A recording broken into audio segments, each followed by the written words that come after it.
Turn to Bathurst. It's Australia's international endurance race, and the big names are here for the 2025 Meguiar's Bathurst 12-hour. We've got international stars. We've got all the locals from the Repco Supercars Championship looking to prove that Mount Panorama is their piece of turf, and it's looking resplendent today. In the summer sunshine, some scattered clouds, but very warm conditions as we go in the hunt for the Pirelli Pole Award and the Alan Simonson Trophy. It's all about getting that one lap right here at the mountain, and qualifying is not too far away. A man who's won endurance racing from either 24 hours or 1,000 kilometres, Garth Tander alongside me, in the international pit reporter for sports car racing around the world. Shea Adam is back here in Australia. A lot of big names in the field, Garth, but they don't get much bigger in motorsport terms than Valentino Rossi. He's back. He's back, third time visiting Mount Panorama, and widely regarded as the greatest of all time in MotoGP with those 9 titles. But the rate, Shay, that he's improved as a race car driver on 4 wheels, and we've got to see it here in Australia year on year on year, and this year he's as fast as any of the pros. It's almost another level now, Garth. He's not just a great motorcycle racer, he's a great racer, period. The way that he was driving the car,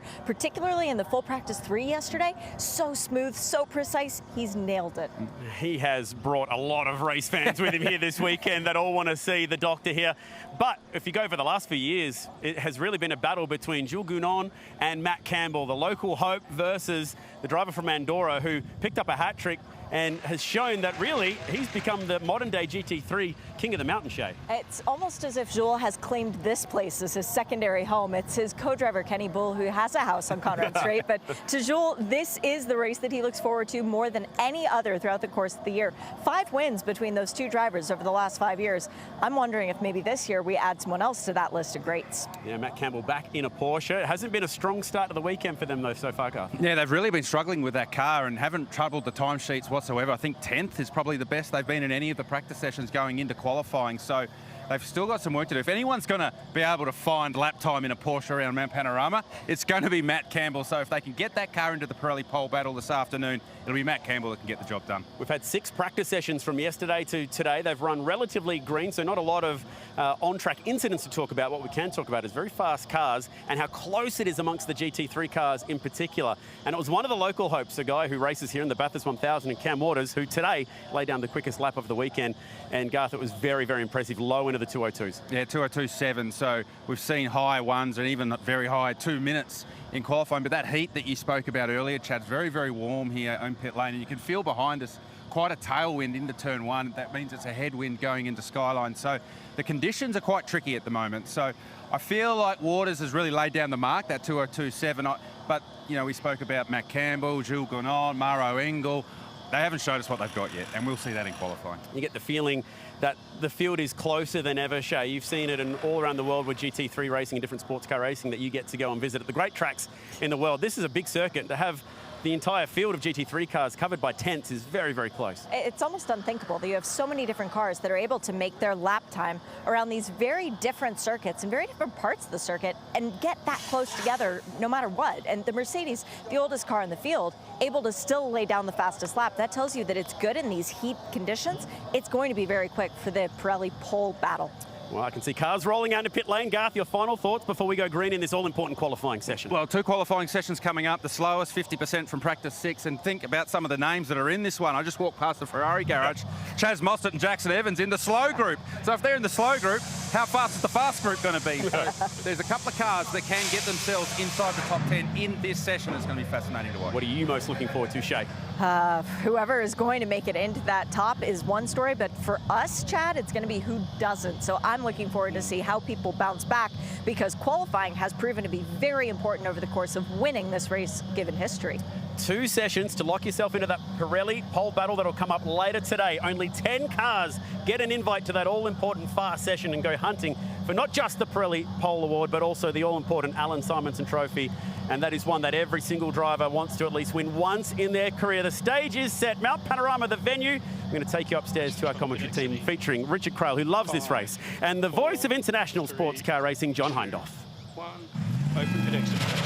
And there is the is pit now open. lane exit open. The horn of the pit lane sounds, and the adrenaline ramps up with the revs. This is the first of 2 30-minute sessions. Now, we're talking about the slowest here, Crailsey, slowest half of the field, but the spread of the GT3 cars is tighter than it has ever been before for a field of this size. Exactly the same amount of GT3s as we had last year, and they are packed in like sardines on the timing screen. Hi John, hi everyone. Beautiful afternoon in the central west of New South Wales, the city of Bathurst, just inland from Sydney and over the Blue Mountains, just on 25 degrees at the moment. Bright sunshine in and among the clouds and full campgrounds here at Mount Panorama. And there are few certainties in life. You know, the taxation department will come knocking at some point. Birthdays will come and go. The other certainty, I think, today is that some big names are not going to make it into the Ferrari pole battle. This is a wildly competitive field and highlighted by the fact that one of the most anticipated entries in this race this year was a Rise Racing GT, the return of the Scuderia, the prancing horse, to Mount Panorama with a pair of Ferrari 296s. Supercars champion Will Brown and Chaz Mostert couldn't get into the fastest 50%. Jackson Evans, GT ace and factory Ferrari driver Alessio Rivera couldn't get in to the top 50%. And they weren't the only ones. Fabian Schiller, Lucas Auer, factory Mercedes-AMG GT drivers, Lee Holdsworth, Bathurst 1000 winner, David Russell, young gun Scott Andrews, all in this bottom 50%, all trying to make it through to the pole battle. But the difference between getting into that top 50 and bottom was literally a tenth of a second. If you were a tenth down, you were on the outside looking in, and it will be the same story to get into that final 10-car splash we'll have later on this afternoon at Mount Panorama. So in this session, we're literally just trying to see who is quickest. In the next session, we try and find the top 10. See, now, this is interesting to me, because the guys in this session, they don't know what they're up against. They don't know what the time is going to be. They're the benchmark for the next group of cars in the second half an hour of qualifying that's still to come. I expect some older tyres to be used in the first phase of this 30-minute qualifying session, just to get themselves settled into it, and then the new tyres will likely go on the second 15 minutes of this 30-minute qualifying one. We're on board the Grove Group Mercedes-AMG. I say Porsche because this team has had a huge amount of success at this venue in this race. 5 times a class winner in Porsche machinery, but they've made the switch to Mercedes-AMG. As Brenton Grove on the right has a chat to one of the greatest to ever come to this place, 3-time winner Jules Gounon, standing on pit wall, and Gounon will be part of the next session. And meanwhile, a couple of Ferrari aces watching on down from the Arise GT pit. So lots to take in over the next half an hour, and I don't think it will be until the checkered flag flies that we know who's going to end up quickest in this one. Having a wander down the paddock in the break between the 6th and final free practice session and the start of this session, talking to teams that are in this, teams that have qualified already through to the next session, it seems that the tactics for this are pretty similar, whichever half of the draw you're in. And think of it as a half of the draw, because the pole position could come from either side of the 2 qualifying sessions that are about to see. This is just about, right now, being part of the top 10. And it could come from either side. It could be all 10 cars out of the 11, could be from the next, could be for the next session. It could be split 5 and 5 or anything in between. But the tactics is probably a used set of tyres first, and then bolt on a brand new set of Pirellis, of which, by the way, you only have 12 from the start, 12 sets from the start of yesterday's free practice. Tyres are not an infinite resource here. You use them wisely. Up Mountain Straight then for the Grove AMG. So let's break down qualifying for you a little bit deeper with our first visit deep into the Pirelli pit bunker for the weekend. where Chad Nailon and Garth Tanner are basing themselves today. That's right, Rich. I couldn't let Garth escape to the commentary box without gauging his thoughts on this circuit and the differences because he's driven both a supercar and a GT3 around this venue. And I know how much the fans love the Pirelli pit bunker and some of the data that we can dive into. So, Garth, we're going to start it off by just the basic sectors. Yeah, so 3 sectors it'll be broken up to from a timing perspective, from the start line to the end of sector 1. If we see anything in the very low 50-second mark, then that's going to be a really good first sector. Across the top of the mountain where there's lots of time to be made, we have said if you get into the 30s, that's like all-time commitment across the top of the mountain. And then the run-down Conrod, very heavy brake at the end into the chase in the final corner. So easy to make a mistake here. And low 40 seconds down there. If you nail all 3 of those sectors and get yourself into low 202s, you'll make your way into the Pirelli pole bunker. A battle. 23 turns to make up this circuit, so you're going to get it right all the way down to that last corner. We saw that earlier today with Chaz Mostert. But where do we see the biggest differences between a supercar and a GT3? Well, the top speed at the end of Conrod there's a big difference between the 2 cars and the speed across the top of the mountain. And really where it really shows up is Reed Park and McPhillamy. So at the Great and then at McPhillamy. So turn 9 at Reed Park. It's 4th gear and a brake pedal in the supercar.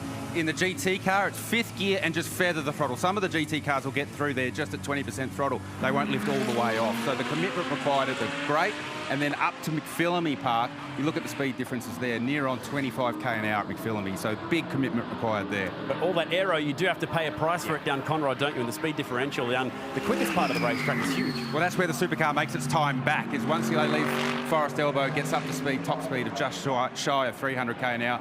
Pretty much all GT3 cars max out at 280k an hour because of the aero. They just can't push the wings any faster than that. So up Mountain Straight and down Conrod, the supercar catches back up. But then you get into the chase. Supercar, you brake around the 125 metre mark. In the GT car on a qualifying lap, you try and go past the 100 metre board. Beautifully done. And guys, if you'd like Garth back in the commentary box, he's all yours. We'll take him. Thank you. Please report upstairs. Have him wrapped and sent up here, please. Thank you very much. Charge it, wrap it, send it. As Chaz Mostert sets not a representative lap time, but a decent start.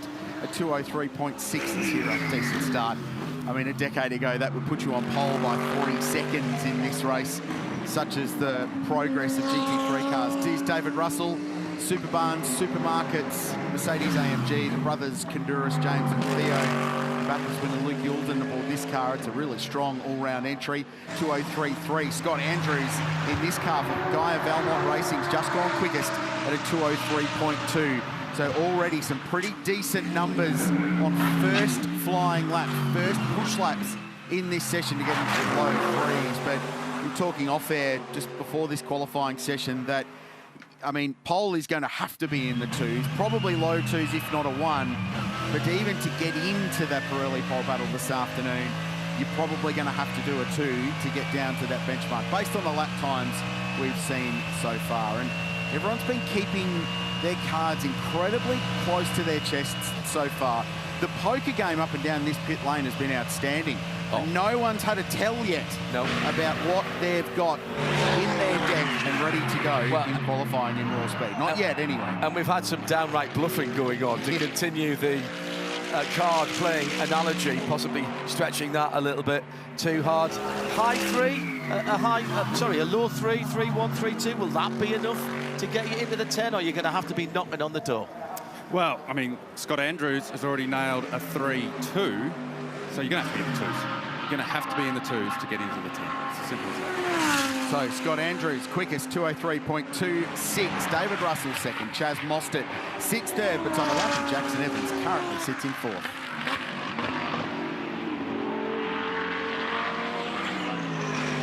Still 20 minutes to go here. 21 minutes to go here. So we are still plenty of time before we work out. But the thing is, as I keep saying, what are you aiming for? It's so hard to be shooting for something when you can't see the target. I can answer that for you, John. You have to shoot for a 2, because the top 2 are done a 2-9. There we go. There we go. So the fact that they've done that, you're going to probably 2.5 is probably going to be a pretty impressive lap time. So I walked past the Arise Racing Garage when we did our opener to today's broadcast, and they had brand new tyres on that car when they rolled out. So they're making sure they get themselves into the Pirelli pole battle.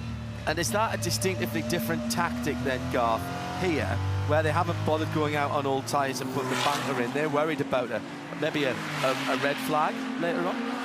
Yeah, absolutely. I mean, it's worth having a banker in, because if something goes wrong, you've got a lap time on the board. And just to show the commitment down here that you're talking about at Arise, it's not just the green tyres that you saw on the car, Garth. There's also fresh Pirellis ready to go. So potentially throwing 2 sets of tyres at this 30-minute session, 2 sets of new tyres, that is. And Chad, it's a good point on the knowledge that if you get into the pole battle, you get a free set. You get another brand new set of tyres.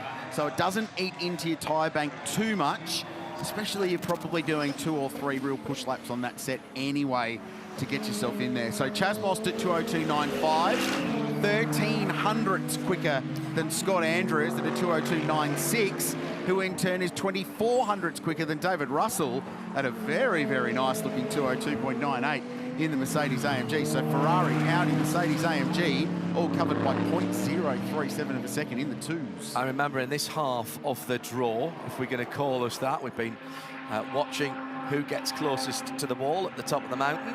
See how the GT4 McLaren does. This is 25 car with young Tom Heyman. Both of those cars back out again after the problem for the 24 car earlier on in the piece. Was that yesterday now? This morning. It was this morning. Practice this morning. Remember how many time zones I've been across? Cut me some slack. So they've done a good job turning that round. My point was going to be about the GT4s.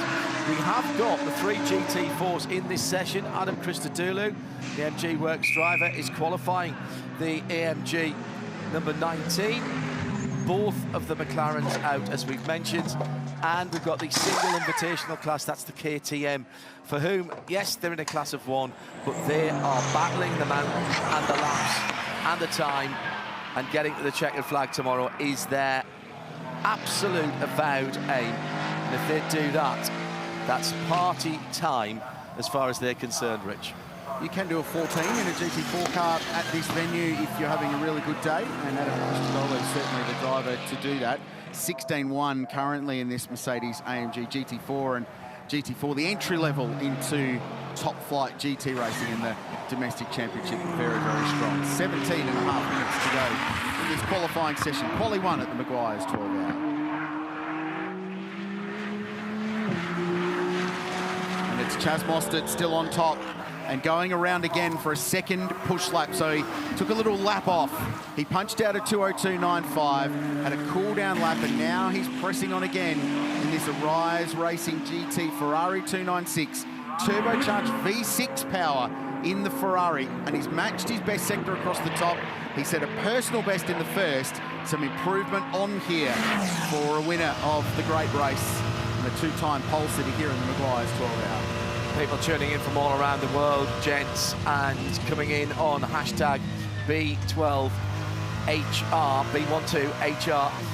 The Angry Pothole, brilliant handle. Good point here. We've got the totem on the left-hand side. Rich, what do the colours represent? Well, it's about to go purple if Chaz has nailed this final sector, and it is. It's a 2:02.85.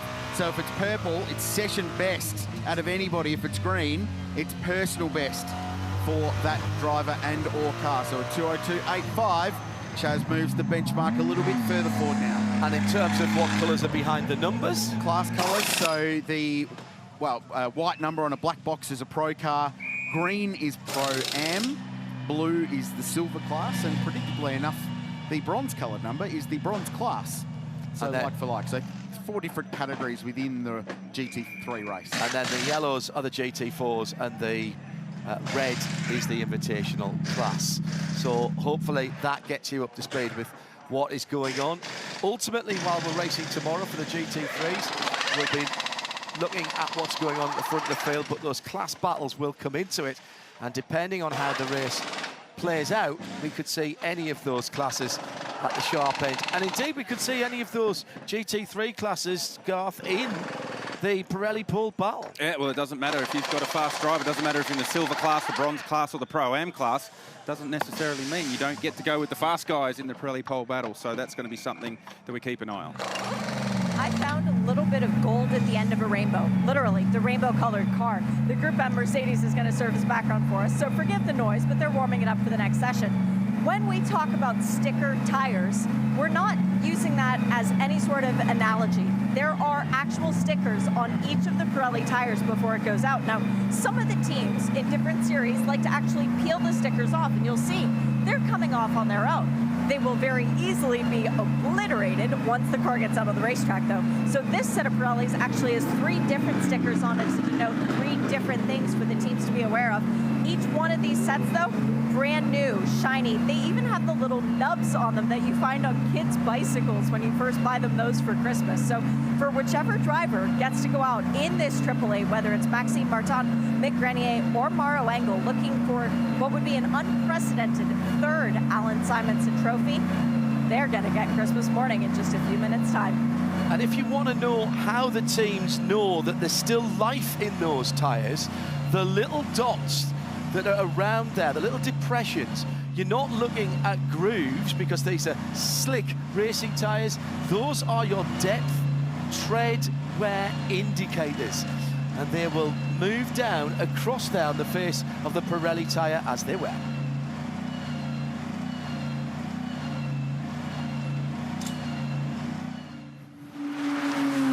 Garth enjoyed the Christmas analogy because you racing car driver types, your eyes light up when you see a nice brand new set of tyres getting ready for your car. It's like everything you work for, that's like your little reward. It's like your eternal negotiating with your engineer. How many sets of new tyres can I have for this session? And they say, oh, we'll give you 1. You go, how about 3?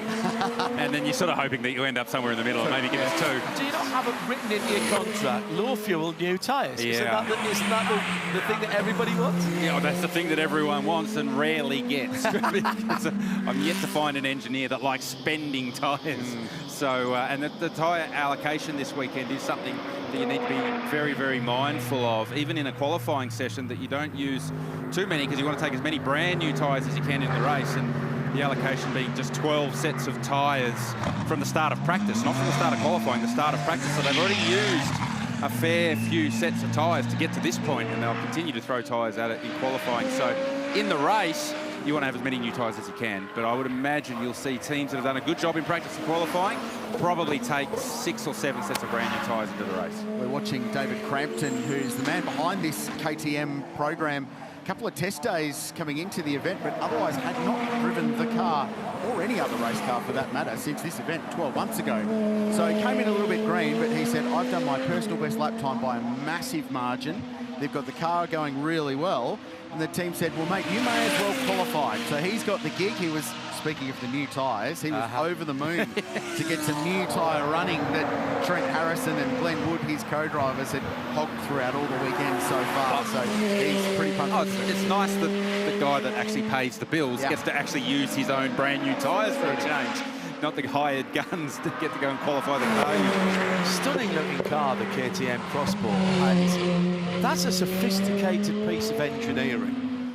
Runs an Audi engine, which is mounted behind the driver, so mid-engine car. Full carbon fibre chassis on that car. And bodywork and roof. And surprised they haven't made transparent carbon for the windows. The thing's so carbon fibre filled. And if you're wondering, gee, it sounds a lot like a V10 Audi R8. Well, it's half a V10. It's a 5-cylinder. It's a 5-cylinder, yeah. Sounds glorious. About 550 horsepower. These things are a serious bit of kit. Very lightweight, just over 1,000 kilos in racing spec. And it's a GT2 car. Runs in the invitational class here. I'm surprised we haven't seen more of these in the GT2 in this part of the world, because they're a more affordable way into GT racing, and they've got plenty of front and plenty of performance as well. This is a team just looking to make it to the finish. They've had a horrific run at this event over the last 4 years with that car. It's been nothing but trouble.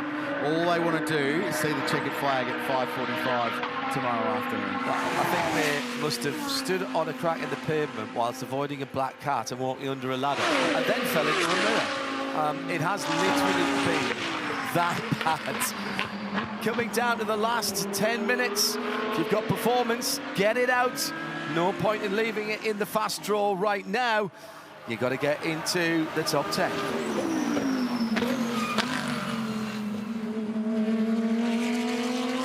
We're building towards finding the top 10 quickest cars and drivers on the mountain for the 2025 running of the Meguiar's Bathurst 12-hour. It's Australia's international endurance race, and there are some amazing drivers and amazing cars all fighting to get into that shootout for the Alan Simonson Pole Award, the Pirelli Pole Battle this afternoon. 15 minutes. And Jackson Evans, right now, a familiar name to Aussie audiences and those around the world, because he's been a GT ace. He still is a GT ace, but now a full-time Supercars driver as well for the SCT logistics team at Brad Jones Racing. And he's on a very, very good lap. He set personal best in the first sector, quicker than anybody in this session so far across the top. He should join the 202 club. The question is, how good is it? Well, it's very good. It's 7 thousandths quicker than his teammate Chaz Mostert. And the number 36 Arise GT Ferrari goes to the top. Looks very lively, that car. When we took the onboard shot, it was dancing in the rear. Jackson had to coax it into the final corner to make sure he completed that lap nicely. So both the Ferraris now to the top, and they'll be looking to make sure they get through to the top 10. Here is another car that we fully expected would absolutely be locked in, but they find themselves 7th in this session. Lucas Auer at the wheel of the 77 Craft Bamboo AMG Mercedes, and stays 7th with a couple of personal best second and third sectors, but not there in the first sector. Has a big push here, so Auer looking to improve. I was just looking at the 3 sector times, guys, as we start to look at this last push at the end of this session, and if you can nail it, you'll do a 202.4, all the sectors put together. So I'm expecting we'll see a pole in the ones, the high ones. Lucas side-to-side weaving as he went past Alan Christodoulou in the GT4 version of the AMG. Was he actually trying to get the feel of the car, or was he sending a message to his team to say the tyres are not quite there yet? I'm not sure, but he's going to have to give it a go on this one. He was giving it a go, coming up towards the tree there. So only half a tenth away from the best first sector was Auer, and a big moment when he was through the tree for the run down to Reed Park.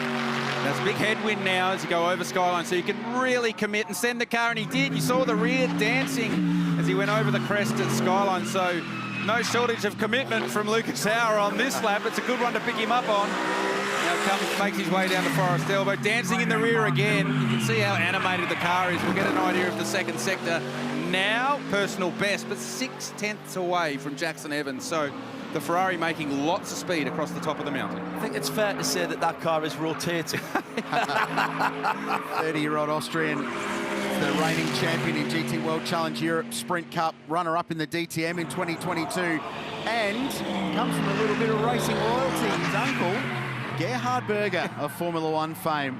So there's some real heritage here. He's had a lot of success in GT racing as a Mercedes AS Winwood Racing last year in GT World Challenge Europe. Gets the car stopped and turned for Craft Bamboo Racing, a team that's been coming here every year since 2015, and that puts him 3rd at a 202.87 with the purple final sector, quickest of the session so far. But Garth, this is that moment, heading up the shelf to Reed Park. So you really want to keep the momentum up here. He missed the curb, but you could just see the rear get away from him, and it just danced its way out to the curb. Did a nice job to keep it away from the wall. So, and then here again, look at the rear just dancing. So lots of pitch sensitivity from that car. That's when the front of the car comes down and the rear gets light, and it certainly does that over the crest at Skyline. Well, Max, it gets when you're watching your teammate doing that over the top of the mountain. Is your heart rate elevated? Yeah, a bit. We know Lucky, he's pushing all the time, and he become sideways a bit. So yeah, it's nice to see for sure. But I think everything is under control. This was his first push lap, so I think he gets more used to it. It's also a first time for him doing this qualifying, so a new adventure for him as well. And for me sitting here, it's also nice to watch the guys pushing over the mountains. We'll let you get back to it. Yeah. Good luck. Thank you. Maxi Goetz, who's been here plenty of times. There's some hero numbers happening now. So Chaz Mostert punched out a 202.38 in the Ferrari, which was immediately trumped by Scott Andrews at a 202.27 in the Guy of Valmont Racing Audi, and Lucas Auer on his second push lap, going on with it now. And he is up in the first split, fastest of all. His middle sector was a personal best for the car. Remember, the Mercedes AMG gives away a little bit across the top, but it tends to make it up and down Mount Panorama. And that's the joy of GT3 racing, is that the cars produce their performance in different parts of the racetrack, and this just happened. Heading into the Toyota Gazoo Racing Dipper. So there's the half a second in the middle sector, Rich. It's still a personal best, though. Yeah, too wide. Oh, man, he's in another postcode on the run down to the Dipper. So, Lucas, there is way more performance in that car. Is there any enough tyre left to do another third push lap? Does a 2, 3, but there's a 1 in that car. There is a 1 in that car if Lucas Howe can string it together. Jackson Evans is out of the number 36 Arise Racing Ferrari, so he's done. No further improvement coming from them. Lee Holdsworth on a super lap in the Audi R8 and goes to 4th at a 2.6. I don't need to do any research to tell you that's probably Lee's quickest ever lap of Mount Panorama. Punches that car into 4th place. Inside the last 5 minutes. Remember, we don't know what these guys are aiming at. They are setting the bar. They are setting the targets now for the next 11 cars that will have their shot at getting into the Pirelli pole battle and having their go to take away the coveted Alan Simonson Pole Award. I think what we have learned, gents, is that you can do 2 push laps comfortably, and if it's a Ferrari especially, we saw Chaz quite effectively do a push lap, take a lap off, have a little breath, and then run again. So that's going to be a strategy for the pole battle this afternoon, where you don't have 30 minutes, you've only got 15, so you're not going to have time to get into pit lane in the middle of the session to have a reset, but you will have time to take a pause and then push again. And speaking of, Chaz Mostert in the 296, the number 26 car from the rise through the cutting, points it towards the sky. Maybe just a little feather as he's going up over the shelf. This is a cracking bit of racetrack, isn't it? Very good. So Chaz, a personal best first sector, and he's done something a little bit different with his tyre preparation. He did an 80% preparation lap, so he's making sure the tyre is where he wants it. And for those of you that follow Chaz in the supercars, he always does something a little bit different with his tyre usage. I don't think he's backed out of it because he can see that. I think it's Adam Christodoulou in the GT4 Mercedes, and he knew that there was no point pushing on because he's just going to get traffic pollution. So what he's going to do here is going to use as little of the tyre as possible to get past Christodoulou and then have another push lap. Lucas Hour has gone on with it. 3rd lap, 2:02.12. And meanwhile, Lee Holdsworth going on again. Here's the Hallmark Audi. He and Mark Sini and Dean Fiore will go away again, and Lethal goes to 2nd, 2:02.27. The Audis have been really quick all weekend long, and Lee demonstrating that with great aplomb, 0.14 behind the Austrian. Are we slightly shocked after what we've seen earlier on that the gap between 1st and 2nd is a 10.5? I mean, that sounds ridiculous, but, you know, after that, that tightens things up, 0.0040 between the 2 Audis, Lee Holdsworth and the Pro-Am car of Scott Andrews. What is going on at the moment, guys, is there's cloud cover on the racetrack, and I think that's why we're starting to see some pretty respectable lap times. So if that cloud cover disappears in the next half an hour and the next session's in full sunlight, that makes it a whole lot of degree of difficulty harder for those drivers to get down to that 2:02.1 from Lucas Hour. So Chaz has just started his next push lap. So aborted that lap midway through at the top of the mountain. So we're going to pick up the GT4 battle. This is Tom Payman. McLaren Artura GT4 car. So 3 GT4 cars in the race. Tom currently 3rd in class at a 16.7. The benchmark's a 15.9, so there's not a great deal of time between all 3 of those either. As Lucas Dow barrel past in the Mercedes AMG. So even on a push lap, Tom's doing the right thing and getting out of the way. Get a drag. Well, he's trying to get a toe now. Split the lead. Well, I was just going to say, Holdsworth's going on with it. Personal best first sector. Very impressive middle sector, 31.0. We said going into this one, if you go sub 31, that's pretty rare air across the top of the mountain. So Holdsworth absolutely on a heater. Spoke to him after the very first practice session way back on Friday morning, and he said, this is the best car I've ever had here at the 12 hours. So he's got a lot of confidence, and he's bringing that to this session. Tom Heyman puts his best in, the car's best in at 2:16.4, but he ran wide at Murray's and cost himself probably 3 or 4 tenths there as he kicked up the dirt, brought a bit of dirt back onto 30 seconds. the circuit as well. Last half a minute, remember, if you get across the line before the checkered flag, that lap is yours. Chazzy's on a heater. Chazzy's on a heater. He's done the best middle sector of the session. He needs to lay down one. He needs to get in the ones. He needs to get in the ones to make sure he can book himself a ticket to the Pirelli pole battle. He made a mistake here in qualifying on a quali sim. He made the apex this time. He brings it to the line a bit, kicks up a bit of dirt. A 2:02.2. 9/100ths away from Lucas Auer. Pit exit is Will now closed. that be enough? I tell you, that is crunch time driving by one of the best at it. Chazzy Mostert pulled out the time when he needed to. I think if you're Lucas Auer, Chaz Mostert, Lee Holdsworth, Scott Andrews at a 2:02.2, I think you're moderately confident, as much as you can be, to get through to the pole battle.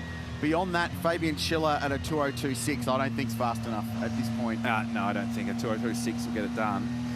What that does do with those 3 cars within basically, or 4 cars within a 10th and a half, puts a whole heap of pressure on the next group, because they know that there's 4 cars that have maximised their opportunity in this session.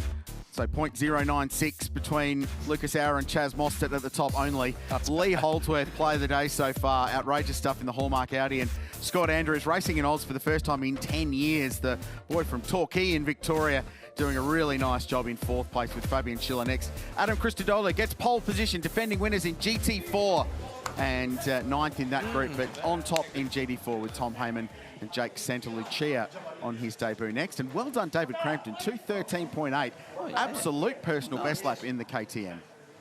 Some excitement down there in the Craft Bamboo pit lane. I think they've done enough there. It's like a nervous wait now. Like, is it good enough? I don't know. Do you think it's good enough? I don't know. I guess we have to wait and see. Do we get to drive again today in the Pirelli pole battle?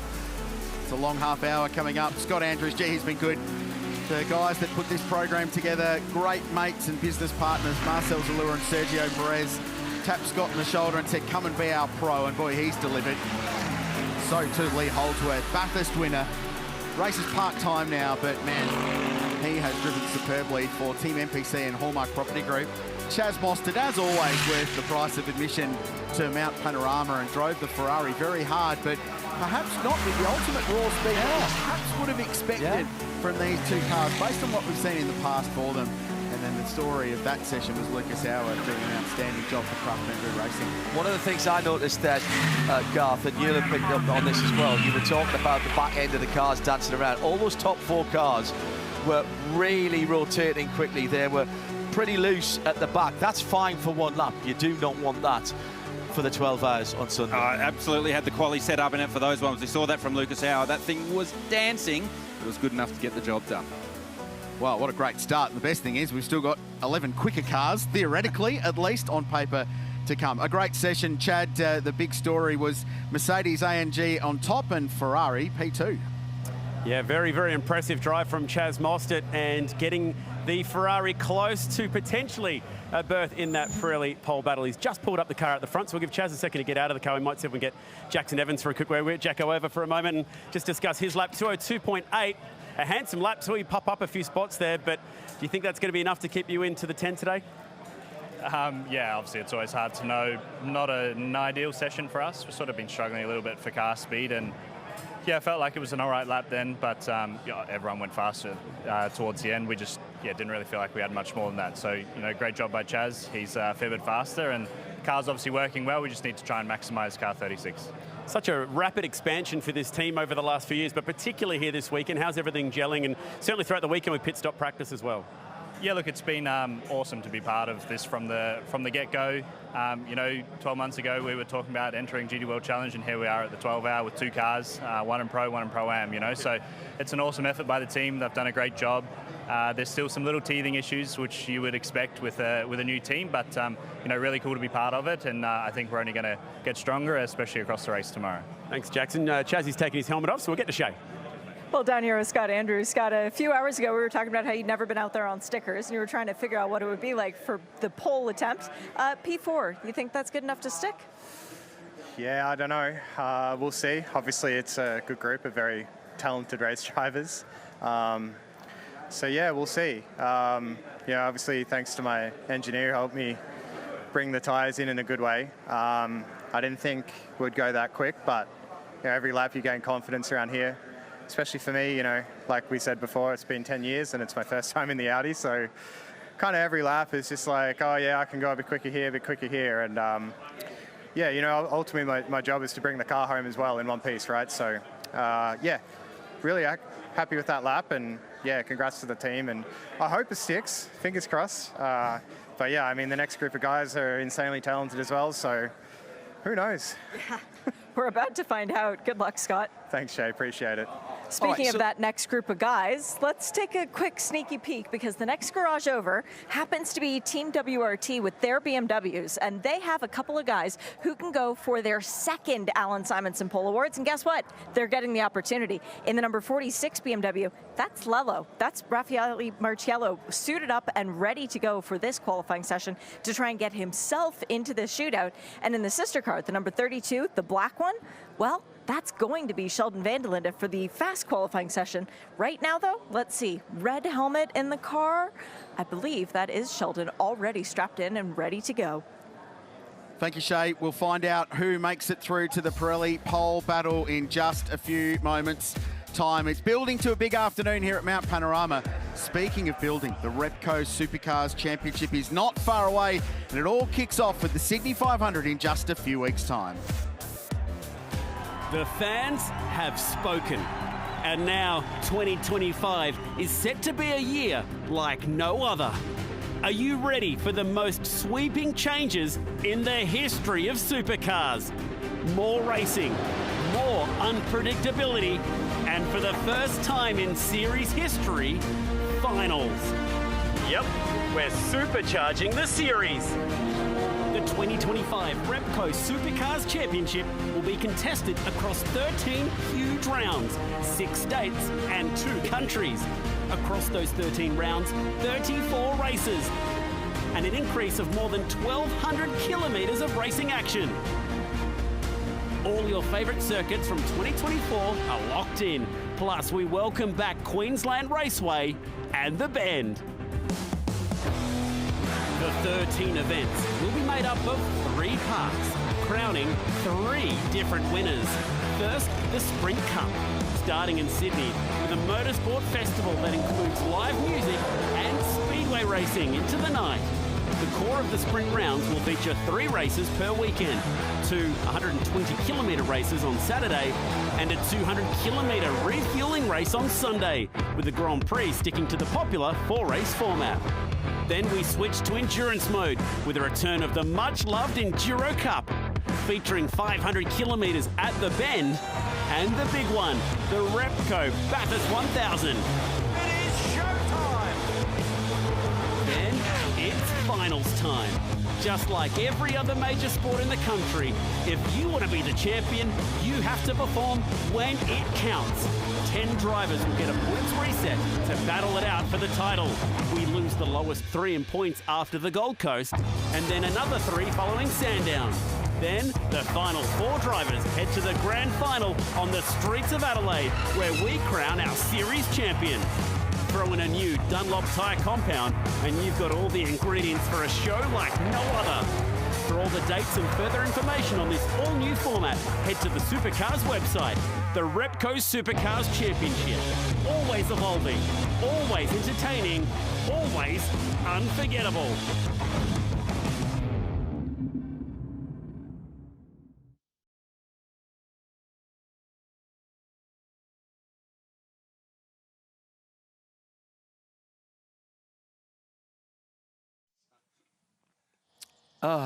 Well, that looks exciting, and can't wait for that to get underway.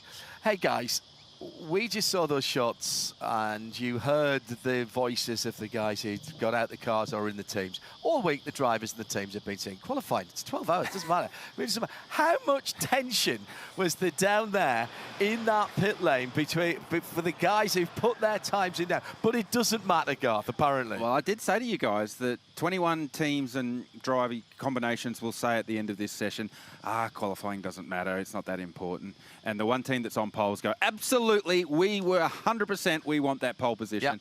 And this race is such a track position race, so that if you can start in the first 2 rows, then you're already done half the work going into 12 hours. So the fact that they are saying qualifying doesn't really matter, it's a long race, 12 hours, I'm not buying it, because the closer to the front of the field you can, the better the track position you have early gives you way more flexibility strategy-wise.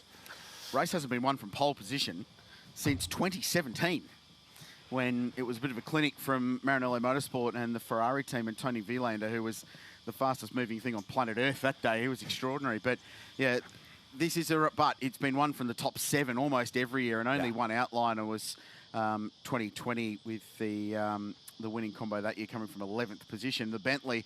But that was one of those crazy races. 2020 was a crazy race. Everyone was going to win it. So outlier doesn't even start to describe that race. But the start of the race is so unique here at 5:45 a.m., well before sunrise, which is just after 6:30 a.m., that the further forward you are, the safer it is in that first stint, because even with 22 cars, it gets really busy. You're a blaze of headlights forward and rear, and you can't see much. So the further up the field, the more chances of you getting through that first hour of the race, which we all adore, the better chances you are of being there at hour 12. Oh, and I mean, you'll see when the race starts tomorrow morning, anyone that feels that they're out of position qualifying-wise, they will absolutely tighten the belts on and have a crack in that first hour. So we'll all be saying 12 hours, they'll play themselves in. No, race drivers don't think like that. It's get to the front as soon as I can and to give myself options from a strategy as the race progresses. I was talking to a couple of drivers at Track to Town the other morning, and they said that is the hardest thing they ever do in any form, and it doesn't matter where they've raced in the past. You jump in and do that darkness start, particularly if it's your first time and you've not seen the track in the dark before. You see it as you roll off behind the safety car. You can't tell which side the car's coming. It's just a blaze of light, and you're almost navigating by smell to get around the top of the mountain. Sorry, I painted a picture there that you didn't need, I've never heard it described that way before, John. But it's box office from what we've got to do.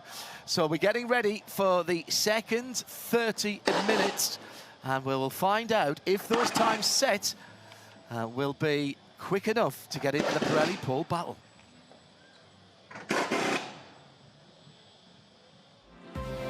It's Porsche and Manthey EMA who win the Repco Bathurst 12 Hours in 2024, and Matt Campbell does it again. Thanks to the official beer partner of the Meguiar's Bathurst 12-Hour, Reckless Brewing. It's become tradition to share a beer with the winner. And of course, it's Porsche's own and Australia's own Matt Campbell with that amazing performance last year with his teammates. Great to have you back in the country. We're going to relive some moments from last year. You've been there before. How special was it to do it again? Yeah, I mean, incredibly special. I mean, obviously it was the first time we've been here with our 992 generation GT3 R as well, so we didn't know quite what to expect coming into the event, but nevertheless, I think, we had a fantastic performance over the entire race, no matter of the condition, and phenomenal to get number 2. Obviously, we've been very, very strong here in the past years, and yeah, just a mega weekend, start to finish, and always a lot of fun coming back to the mountain for the 12-hour. Don't get many opportunities to come home, so it's always a good weekend. Last year we saw the BMW was very quick throughout the course of the race. We knew that Gunon and the Mercedes had a great package through the last few years. Did you feel a little bit like the underdogs on race day? Not so much. I think, actually I was only speaking to someone yesterday about the Porsche, and for us, we don't necessarily have one strength around the track. We're always pretty consistent, and I feel like every year we've come here, we've always been quite competitive and towards the front. And, last year coming into the race, we had a strong team, strong lineup, so anything could happen. And when we knew the weather was also coming in as well on race day, anything was possible. So, obviously it worked out pretty well in the end. Matty, good luck this weekend. Thanks for coming by and having a beer with the gang at Reckless, and we're wishing you well on Sunday. Thank you so much.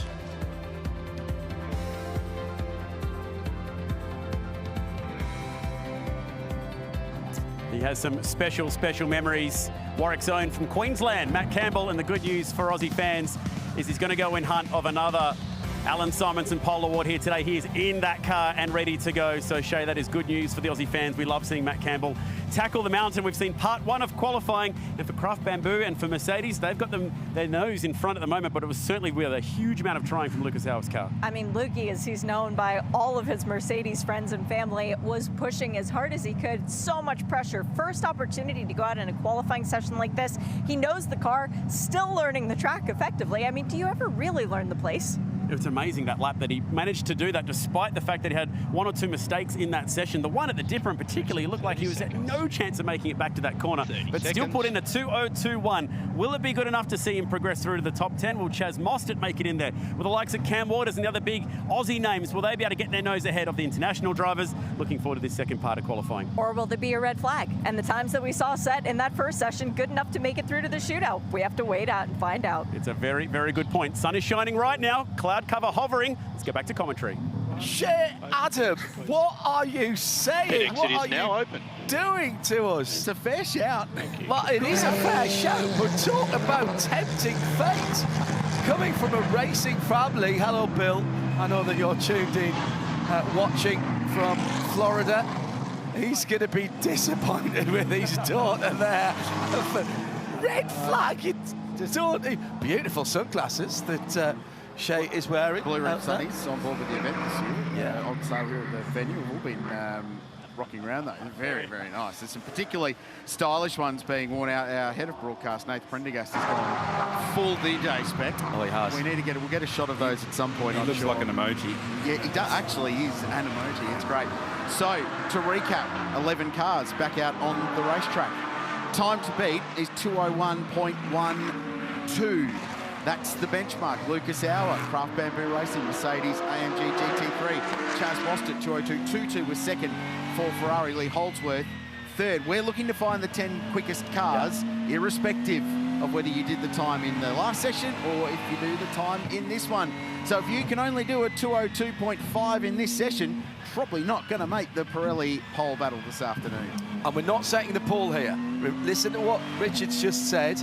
We have times to aim at. This is one big advantage that this class has, or this part of the draw, this half of the draw, as I described it before, has. Is the pace still in the track? Probably. Are we going to get a little bit of overcast? Yes, we are.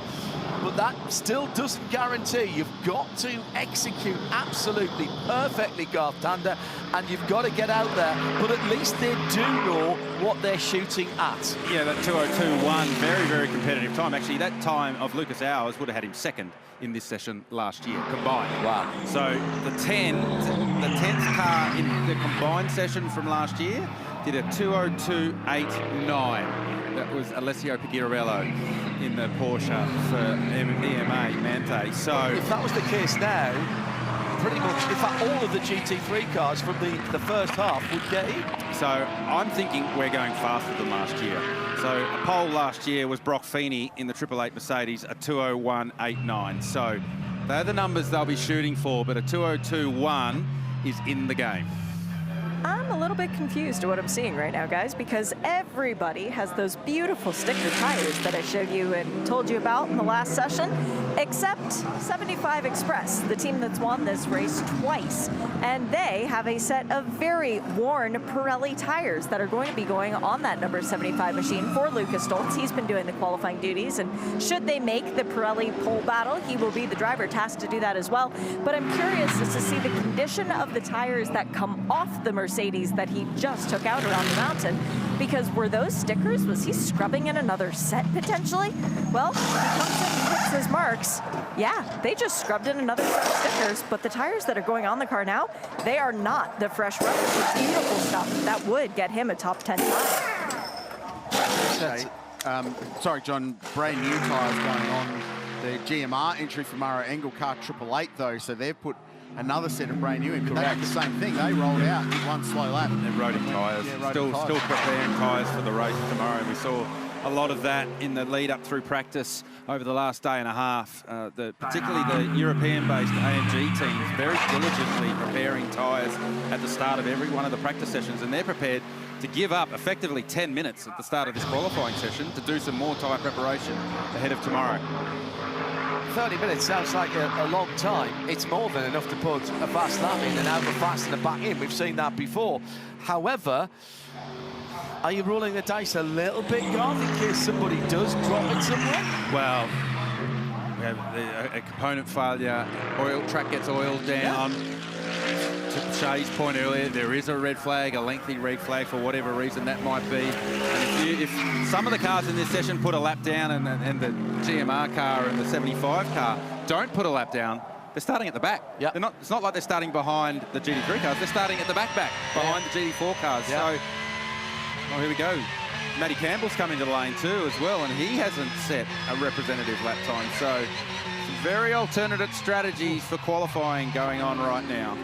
Should emphasise there is a red flag allocation. There's 10 minutes they can build into the session if there's a red flag. So basically it's like 10 minutes on, and that counts down. So if the red flag's 9 minutes, you can get that extra 9 minutes back at the end of the session. But that's it. There's no other extension on that. As Sheldon van der Linde pole sitter last year, BMW have had a really good track record in qualifying at this place, but are yet to win it in the GT3 era. This guy did a great job last year to qualify on pole, first South African to do so at the venue. And I know there's a big component of South Africans watching today and tomorrow. Message, Jordan Pepper, former race winner with Bentley in 2020, and that Guggenheim era is watching Gennaro Bonafide, who works with BMW, based in Munich now, but he is watching along as well and cheering on his van der Linde mates who are sharing car number 32. We saw earlier on in that previous session, Garth, when we set the two halves, there was a variety of tactics about how to prep the tyres, and some of the quicker guys who came good at the end of that actually did an outlap, a prep lap, and then a race lap. Well, that's what's happening right here for Sheldon van der Linde and Raffaele Marciello in the other BMW. They went out and their first lap in the session was a 2:15, so nearly 12 seconds off the pace. So a very deliberate bring the tyre in strategy. And now van der Linde has done a very fast first sector. It's only a half a tenth away from what Lucas Hauer did, and we saw when he was at the cutting, he was bowled a massive wide. Like, there's more time in that first sector for van der Linde as well. So this BMW is going to put itself pretty much straight in the top 3 on its first real push lap. Well, what we saw last year was that the BMW, among all cars, had the ability to do the job in one lap. In the Pirelli pole battle last year, van der Linde did an outlap, went bang, and put the thing back in the garage. That was it, and then ambled down to grab the Alan Simonson pole award at the end of the session. So they've got a track record of doing this. 50.2 in the first sector is a tenth off the best of the session so far. 31.9 across the top. 31.3, I should say, is only 3/10 back. So this should be a mid to low 202, somewhere in that vicinity for the black, blue and red BMW M4 GT3 from this great racing team from Belgium that we've been so privileged to have here. It's a 202.31, and it puts Sheldon van der Linde in 5th place. Raffaele Marciello goes to 8th. So the time starting to change in part 2 of qualifying for the Meguiar's 12 hour.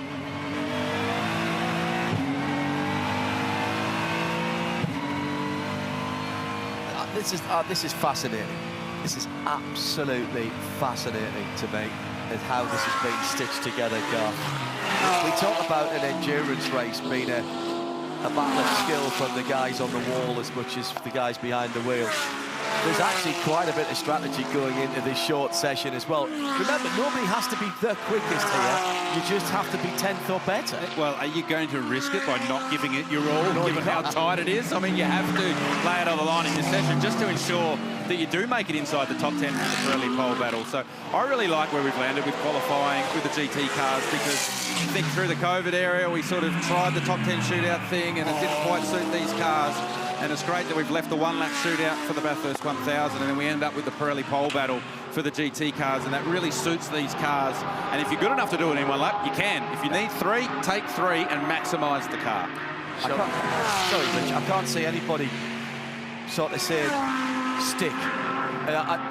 Nobody's going to know that they are, unless they put an absolute blinder in. I can't see that many people parking it with 8 or 10 minutes to go. Sheldon van der Linde proving you can do 2 laps in a BMW as Valentino Rossi watches on. Car 46 has got Raffaele Marciello behind the wheel, and he's on an improved lap at the moment, a couple of tenths behind his teammate. There is Valet watching on. It's so cool to have him here. So van der Linde, the first under 50 seconds, the first sector of the lap in the entire session, including qualifying 1. And he's up over the overall distance so far. Just needs to nail the braking for Murray's, get the car across the line. Does it put him on top? He's the first into the ones today. 2:01.92. First into the ones for the weekend. And Sheldon van der Linde has picked up where he left off last year, and that is now the benchmark in qualifying. to get ourselves into that Pirelli pole battle. 10 cars we're looking for, remember. On the drop zone at the moment is Jackson Evans. I don't think Jackson Evans is going to make it through to that top 10. No, I don't think so, because there'll be plenty that have got, I mean, currently Matt Campbell and Maro Engel are last and second last, so they're not going to stay there. Lucas Stoltz in 15th, he's not going to stay there. So there's plenty of time still to come from the cars. I'm curious to know how much fuel they have in a 32 BMW, because you can't refuel during the session, and fuel weight makes a massive difference to a GT3 car here at Bathurst. So I'm curious to know whether they fueled it for one run or he was carrying a bit of weight and they're going to throw another set of tyres at it and he's got enough fuel for a second run. That lap put him on pole last year, so it's a fraction quicker than the pole lap from 12 months ago. 2:01.92 for Sheldon van der Linde.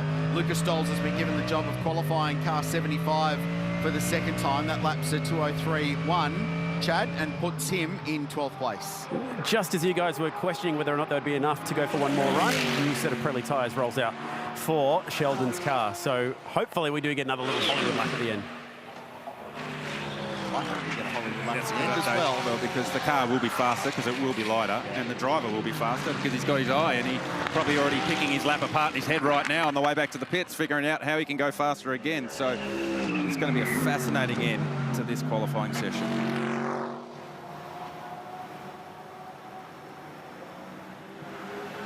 New top time is Sheldon van der Linde for BMW, 2:01.9290. First in the 2:01s for the weekend. That's the new benchmark at the other end, what everyone else is aiming for. And I'm sorry to say this is Jackson Evans' time, 2:02.850. That's 10th place. That's what gets you into the Pirelli pole battle. We're not setting pole now. We are picking the 10 who will fight for it. So Cameron Waters has just punched out a 2:02.5 in the 222 Scott Taylor Motorsport Mercedes AMG. I'm not convinced there's a number that's going to be enough to get you into the 10. Certainly, Jackson Evans' 2:02.8 isn't going to be. The question is what's that cut off at the end. Waters has got more speed in that car. That car had ones written all over it in practice earlier today. They just didn't do the lap because he got balked on 3 of his 4 really good laps in practice earlier today. But the question will be what can Cam Waters do, and then what can the Porsche do as well. So both BMWs back in the lane. Perfect chance to grab the legend that is Valentino Rossi for a quick chat. Valley, so far this session for the 2 BMWs, track looks pretty quick. BMW looks pretty happy out there as well. Yes, we work during the practice to try to have the fastest car as possible. And now, you know, it's very chaotic because everybody try to stay in the top 10 for have the chance to fight for the pole position in the last qualifying. And it's always difficult because everybody are very fast and all the different cars, different drivers are very tight. So you need to do the perfect lap, pushing, but not over pushing, and after we see. Turbo engine, hot air. How are the two combining here at the mountain this weekend? The hot temperature not affecting the car too much?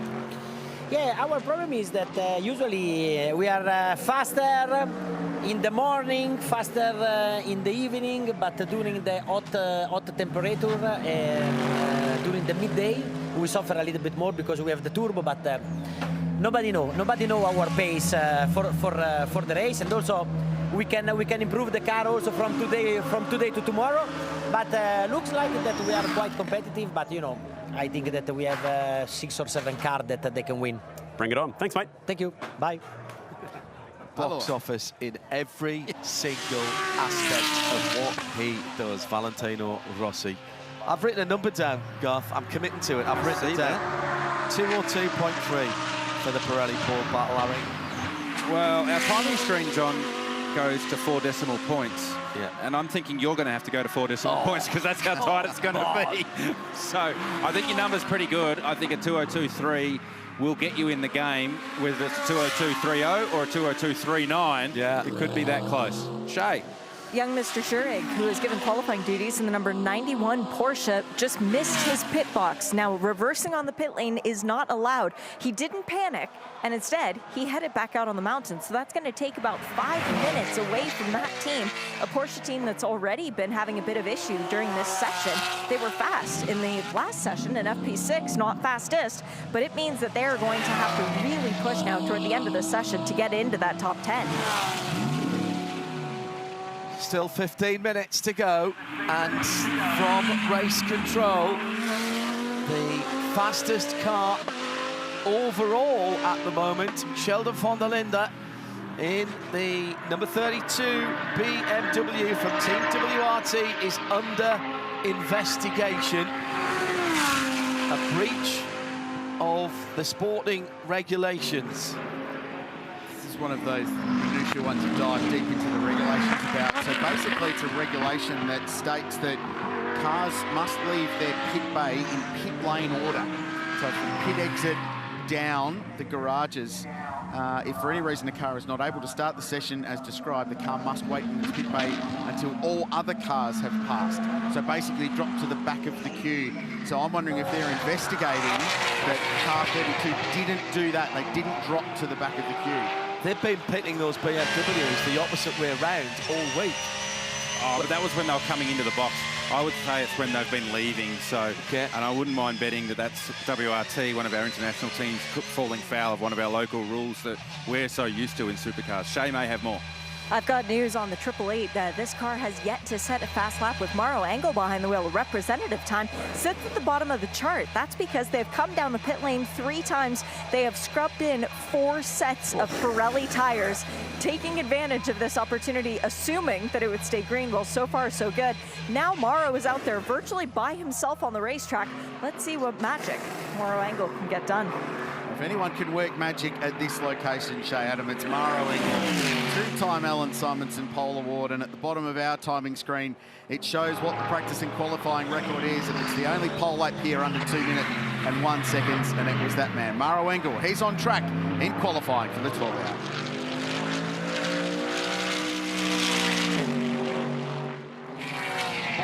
Car looks a picture. Actually, it looks not a picture because it's a test picture. It's a test picture, exactly. It's the setup screen. Incredible use of colour and design for Mauro Engel on this Triple A car. He's dropped the wheel on entry. Oh, man. That is so frustrating, Garth, because this lap, it's not over, but it's spoiled before it begins. I mean, you can't get pole at the first corner, but you can lose it. And Mauro Engel just trying to open the corner way too much on entry. Actually, when we followed Sheldon van der Linde on his lap, he was so close to doing the same thing. So they're trying to maximise the track width as they turn into turn 1 to really ensure they get a good run up Mount Straight. And I reckon Mauro straight away has already realised, because he didn't use all of the road on the exit of turn 2. So think about the pressure that's building on Mauro Engel right now. They've given up the first 20-odd minutes of this session as we take a replay of Mauro, and you watch him just drift it out to the white line and go beyond it. And then as he turns in, the rear comes around, you can see it kick the dust up, and just offline, it wiggles on entry and loses all his momentum for the run up Mountain Straight. So he's got traffic ahead of him. Well, that was half a second away in the first sector for Mauro Engel. So maybe not maximum attack on this lap, because he'll know on his dash, he'll see the lap time disappearing on his dash. And traffic, as you said, John, Ricky Fella in the Audi, who's currently 12th, and we'd expected that car to book a ticket to the top 10. So just getting back to the thing about the pressure on Mauro Engel, he's a red-hot favourite to make it to the top 10 pole battle. Red-hot favourite to be one of the fastest cars to do it, and they've only got just over 11.5 minutes to actually lock their car into the top 10. I just sent an inquisitive upstairs to race control going, whoa, what would be the penalty for the 32 BMW? And I got a fairly terse message back saying, hold your horses, mate, and no further investigation required.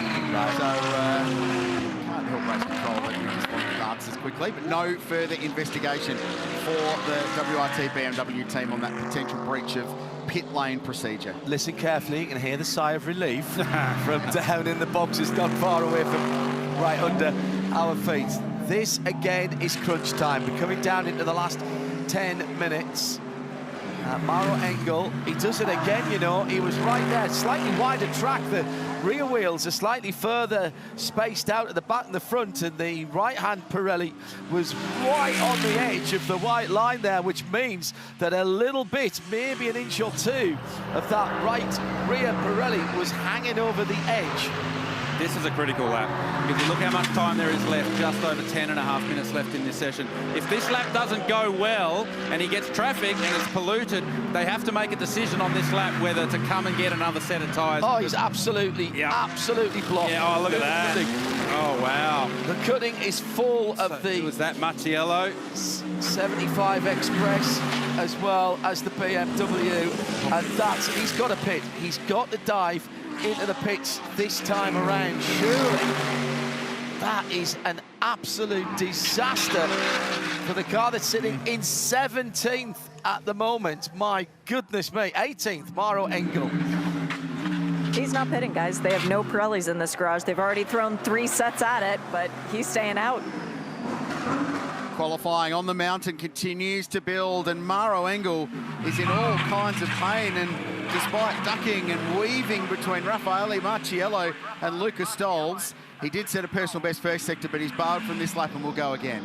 And if you think back a few seasons ago when he picked up that Alan Simonson Award here at Bathurst, he did it with 5 to 6 push laps. You guys were talking about it earlier today in practice, but for our new audiences here today, if you think back a few years ago, Murray was able to stay on the racetrack and not actually do what he's doing now, which is back off. He just went push lap, push lap, push lap. And it was the 5th or 6th lap into that session that netted him the pole. Yeah, but we have not seen that this year. It's been lap 2 or 3 at a maximum lap 4 on the push lap. So Maro Engel's popped around the cutting and just think, oh, what are these two doing? And it was Mucciello. My German's not that good, Rich, so I was translating for the local audience. But Lucas Stolz and Raffaele Marciello in the 2 cars. It's not deliberate, but it's not smart to be driving side by side, Rev. And to be fair to Mucciello and Stolz, that's blind. They don't know because they're sheltered from the wall. So, you know, it's not like it was a deliberate thing. And you saw Stolz get up it straight away to actually find a bit of track where he could let Maro through. So now Engel on his 3rd attempt at a push lap to try and get himself inside the top 10. Takes off up the mountain. He's not using as much of the road at the Exodus 2 as I've seen a lot of others. So curious. I mean, I'm not going to question Maro Engel about how to drive an AMG around Mercedes around Bathurst quickly. He's pretty good at it himself, but there's more room there if he needs it. 2:02.5 is the absolute minimum that he needs, I reckon, at the moment to get in. That would put him ahead of Fabi Schiller and David Russell, who are 9th and 10th at the moment on 2:02.6s. I think it might be a 2:02.3 or 2:02.4 to get you into the Pirelli wall. That was deep over the skyline. The brake lights did not come on until he disappeared over the crest. That's deep. So commitment, maybe a touch of anger, all going on in the cockpit of the 888 GMR Mercedes. We'll get a really good indication as he leaves Forest Elbow on the end of the 2nd sector. He's about half a second away from Sheldon van der Linde, so 2:02.4 is where it's tracking right now. And if he drifts a little more in this final sector, then that's going to be very close to the back end of the 10. And you've got to think now how much of their ruined those 2 laps that they couldn't do. That's taking a little bit of performance out of the tyre, not out of the driver. He's doing the best that he can at the moment. But what's he going to be able to do, Richard Crail, as he comes down to the last corner? There's still time remaining. The question is how much race car and tyre has he got under his belt? Lucas Stolz gets to 10th. So he's bumped David Russell out of the pole. He's so good here. 2:02.22, and he gets himself into the 10 comfortably with a very good lap. And there's relief from Mick Grenier and Maxime Martin, who's come to Mercedes AMG. They have a sigh of relief now. So the cutoff is now Fabian Schiller in the Grove Racing Mercedes AMG at a 2:02.6. It's not going to be quick enough, I wouldn't have thought, with Lauren Heinrich still on a lap, Ricky Feller still on a lap, and even Jamie Day potentially in the Aston, who's been really quick this weekend, and so too this guy, Ross Gunn, on screen, the 28-year-old from the UK, I believe he comes from High Wycombe. Apparently, which is, I think he'd be the first from High Wycombe to race at Mount Panorama. He goes to 13th, and Lucas Stolz, who's just been bumped, Cam Waters goes to 2nd. That's a big lap from Cam Waters. That's very big. It's this guy going on with it. Lucas Stoll's fastest of the day so far to the first sector. Just back to Maro Engels' lap. I don't know why we get ourselves caught up in a twist. Yeah. Because he just finds a way. Like, that lap was tracking to be a 2:02.5, and then he just saw the brake marker at the chase, counted to 10 and hit the brake pedal. Like, seriously impressive. Stoltz now exiting the elbow, and that's a personal best middle sector, cumulative best to the end of the second sector for the session. So this is looking very tasty for Lucas Stoltz. Remember that AMG makes its best work going up the hill and down the hill, not across the top. And it's very good on the brakes. Yeah, very good. Very stable on the brakes. Stable, yeah. 2 heavy stops. One of them right here at the 100-metre board, maybe a bit later if you're Maro Engel. He just got that to the apex at the left-hander at the top of the KW chase. It's a good lap. Lauren Heinrich's on one as well in the Porsche. We'll come to that because he's behind on the road to car 75. Stolz is good enough for third with a 2:02.1. He's safe there. What about Heinrich now? Engel goes to second on his fourth lap. About 100 push lap for Maro Engel. 2:02 flat then for Mauro in the number 888 Mercedes. On the bubble is Raffaele Marciello in 46, and he's still in the lane and about out of time. So I think 46 at the risk of being bumped out of the top 10 here, and it happens because Lauren Heinrich is the third driver into the ones, and he's 32 hundredths behind Ricardo Fella, who has flown to the top of the pops in that Audi R8. And Matt Campbell right now on the outside looking in the Porsche. 12th place for the defending winner. Well, that blows what we're down to 2:02. 2.7. 2.7. Well, it's under me 2:02.3. Told you needed 4 decimal points. Yeah, you're right. It's incredible, isn't it? It's just out of the blue, everyone decides to have a crack in that minute of the session. So, fella from Heinrich, Van der Linde, who's been in the lane for 14 odd minutes, and I doubt we'll see him again. Cam Waters 4th. Maro Engels drifted to 5th, but you'd think at 2:02.0 you're safe. But it does spice up at the end of this session, but everyone's sort of maybe just catching their breath right now. 2:02.6 of being 15th. Just what I was looking at, that's Ross Good that Richard's talking about there in the Partner Racing SPS AMG GT3. Life in the old dog yet in terms of the Audi, and problems in the pit lane. 46. They're out. They've got all the pipings apart. Matt Campbell's just done a 2:02.36 and he's missed out on scraping into the top 10 by 88 hundredths of a second. He's got a couple more laps if he wants it, Matt Campbell. I just don't know if the Porsche's got enough left in it to scrape its way up there. So there's some big names that are going to miss out on this 10. Actually. 88,000, you're right. Yeah. Now, what we're going to see from Jamie Day in the Gulf-coloured Aston Martin coming down to the braking area, which we'll wait. He turns in, he's still on it, Now he brakes. Oh, he's got it in there. That looks pretty stable as well, Garth, that's Aston. Yeah, front engine car, so the weight distribution certainly helping the braking. Nice and deep into the final corner as well. He ran it on a little bit at the exit of Forest Elbow, so probably didn't get the best run onto Conrad. And his last sector wasn't strong, so 2:02.9, still the best lap of the session, but last sector drifted away again. Ross Gunn jumps up to 13th, 2:02.39. So there you go, Rich. Imagine doing a 2:02.3 and being 13th. So Scott Andrews clinging on to the final spot in the Pirelli pole battle in the Gaia Valmont car at a 2:02.75. Ross Gunn's just done a 2:02.39, so just over a tenth slower, and he's 3 positions further back down the road. We've spoken about the field tightening up over the course of the weekend. The top 10 currently covered by 0.38 of a second. Matt Campbell is going to get time for one more lap. He's in the final sector now. There's 1 minute and 30 seconds to go in the session. He will get around for one more Hail Mary if he wants it to get himself into the 10. Here he is.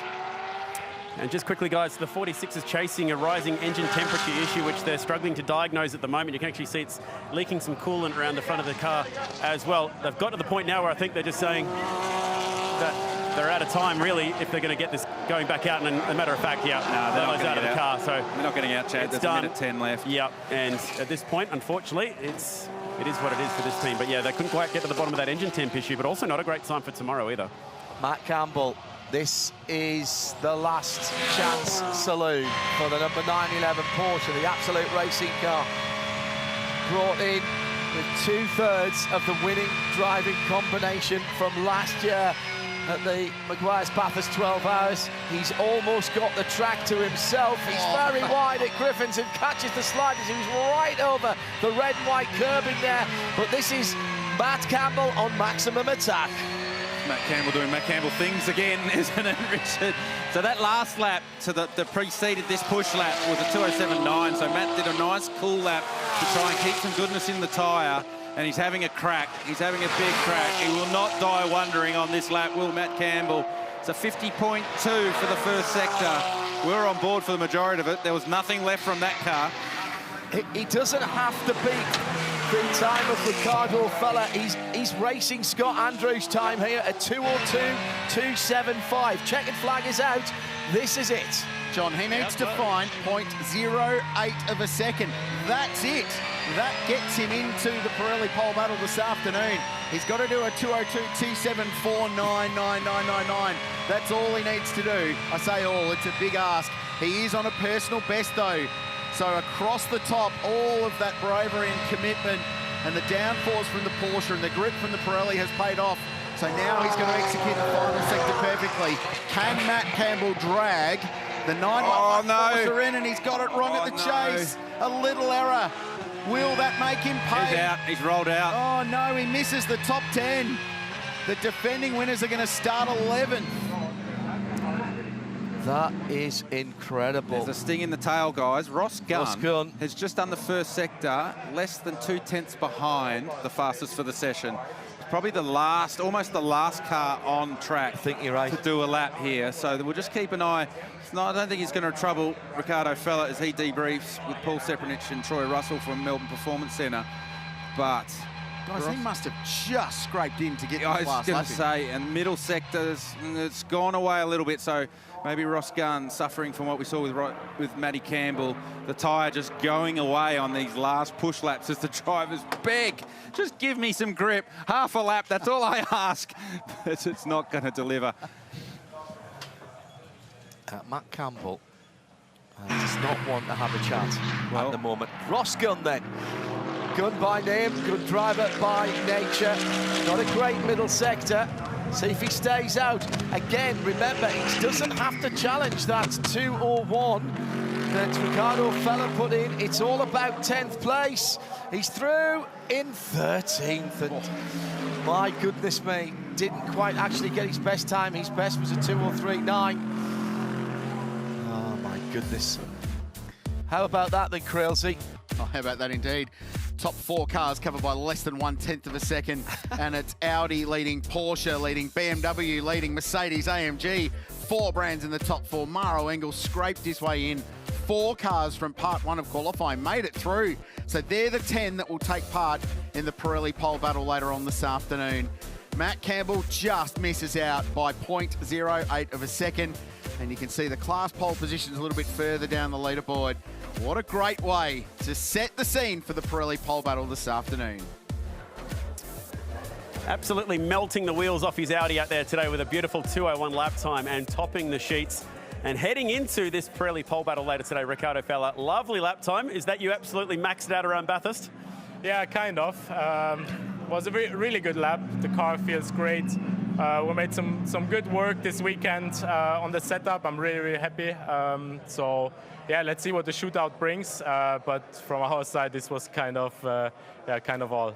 Sharing with Brock Feeney, he's been a bit of a hero in these sessions here over the last few Saturdays. Can you two work together to get the most out of this car later today?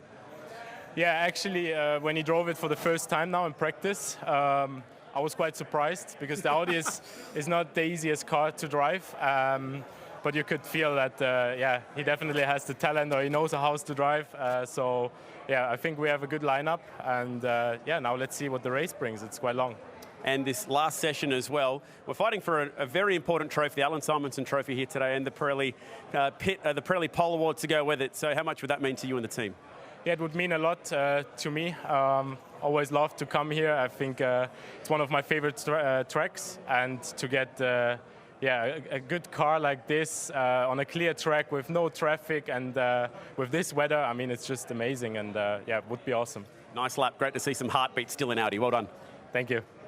Lauren Heinrich, IMSA GTD Pro Champion, first time qualifying at Mount Panorama, first time racing here. You put it P2, fastest Porsche. How much is left when we go into the Pirelli pole battle later on this afternoon? Yeah, let's see what's on the table. I mean, if you see the drivers in the top 10, I mean, proper names in there, and being a Bathurst rookie, I mean, maybe in North America I'm a champion, but here I'm a rookie, so it's a bit of a different picture. I'm happy to be there. I mean, the Porsche up the hill is simply lovely, really. It's so cool, such an experience. Really opened my eyes yesterday when I drove the track for the first time.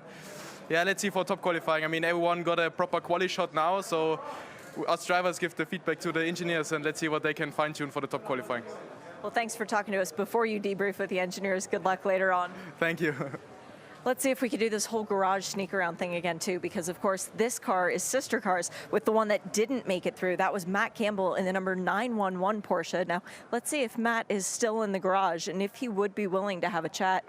He too is having a debrief with his engineers, so we might be able to sneak in and just find out what was missing from the car. He's actually detailing to his engineers where on track the car was misbehaving in a manner, because of course now, guys, qualifying is over. It's full focus on the race ahead. And Crailsey mentioned it earlier, you can win from outside the top 10. That's what these three guys have immediately focused into, because all three of them were race winners in this a year ago, albeit they were in two separate cars between the three of them. But they're looking at how to make their Porsche better. Yeah, thank you, Shay. One Porsche on the outside looking in. One of them has a shot, we think, potentially of grabbing the Alan Simonson Pole Award. An awesome job from Lauren Heinrich second. Audi's on top after the first two phases of qualifying here on the mountain. Audi and Mercedes have 4 poles apiece. Can BMW get back on top again, or what about a wild card? You'll find out later on this afternoon. Lots more to come your way from the mountain, but this event brings all the colour to not just Mount Panorama, but the city of Bathurst as well. And earlier this week, we took the full field into town for Track to Town.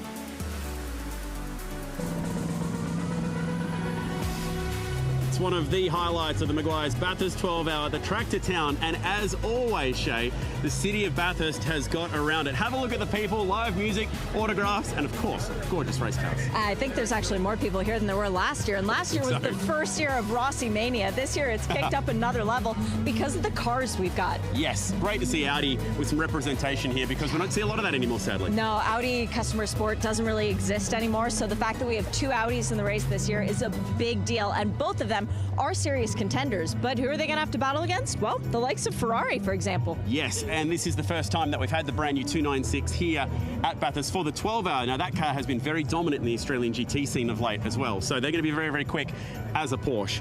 Doesn't matter if it's the Pro-Am version or the All-Pro version, these guys are going to take some beating. Well, and this car in particular, the 91, has Lauren Heinrich. She's a defending IMSA GTD Pro champion. Very quick driver. First time to the mountain. Will not take him long to get up to speed. Yeah, and Yasser Shahin, who brings the bronze element of that operation with his brother Sam as well. Won Le Mans last year in his class, won this event in his class as well. You get the feeling there's going to be a lot of fans here to see this car this weekend. I am a huge fan of this car, the 222. It is STM Motorsports once again. Stellar driver lineup. Last year they came in, they just wanted to mix things up a little bit. They're back, they're having fun again, and I think they might just walk away with a trophy or two. Any car that's got Craig Lowndes in it here at Bathurst seems to go well and seems to garner a lot of attention, as is this car as well. All factory lineup for Mercedes, and they've brought something a little unique. Well, and as you said, you know, talking about Craig Lowndes, well, Maro Engel, same effect. You've got a man who's won the pole award a fair few number of times. The livery, I'm not sure that the cameras will be able to pick it up because it is that television livery that you get on it. When something goes wrong, they're hoping that everything just goes right this time. Yeah, if you see that car, do not adjust your television set. Exactly. That is actually what it's meant to look like. And BMW, I mean, they were so strong last year, weren't they? They probably should have won the race. They got the pole. We put the two Van der Linde boys together. Yes. That's no not even the Rossi car, and it's going to garner a lot of attention. Well, and it's the first time that the VDL bros are going to be sharing a BMW, because Kelvin is still new to this whole BMW thing, coming up to speed. Won't take them long. They, again, will be championship contenders. So up and down, the fans are absolutely crawling all over these cars, but there's a lot of people around Valentino Rossi's car. So let's go hear what everyone's got to say about this awesome track to town. I'm very, very happy to be back here in Bathurst. That is one of the most special race of the season. Yeah, it's a great atmosphere. It's my very first time, not only in Bathurst, but in Australia in general. I really like it, to be honest. Bit of a time shift coming from Daytona. It's incredible. I love Australia. It really reminds me of South Africa in a way. The people are so similar. We're all very open-minded, easygoing, and that's exactly what I love about Australia. So, You know, it's so great to come down here in the King's Parade in front of the courthouse with all the fans. Today's an amazing turnout. I can't believe how many people are here. So, yeah, it's so great.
Well, brilliant stuff down at Track to Town earlier this week. I was fortunate enough to be chauffeur-driven down there by the man who is at the head of the Australian Motor Racing Museum, Brad Owens, down in a Ford Cortina Mark 1 GT 500.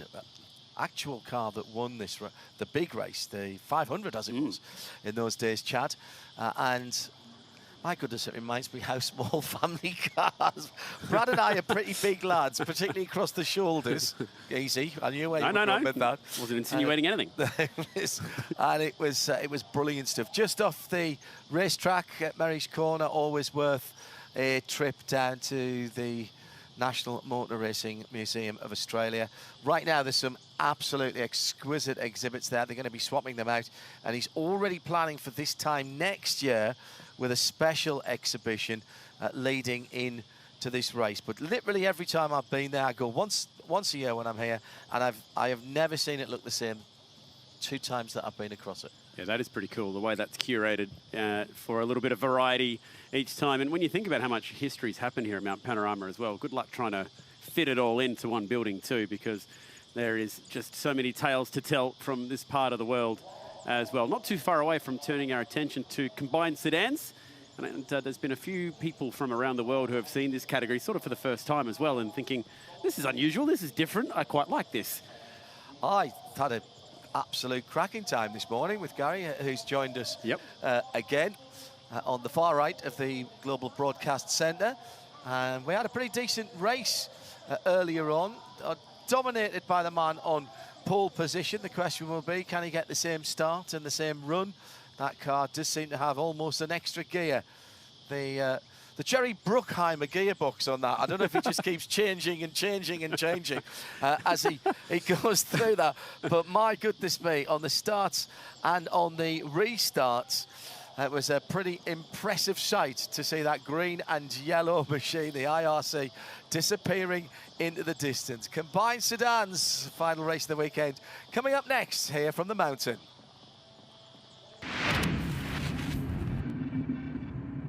I'm Matt Moran. And I'm Edwina Bartholomew. And we're going to show you Bathurst beyond the mountain. From local beer Bloody good. to whiskey distilleries. Yeah, nice and smooth. Amazing country pubs. Like the one at Rockley, I heard it's pretty good. Yeah, it's not too bad. Matt, this pub, the O'Connell, has been here since 1865. I used to come here when I was at uni. and the quaint country towns we call home. Fine dining in Bathurst. Boutique shopping. Clothes, coffee, flowers, what more do you want? The best accommodation in town. Or as far away as you want. Every turn has a story in Bathurst. So come take a drive with us.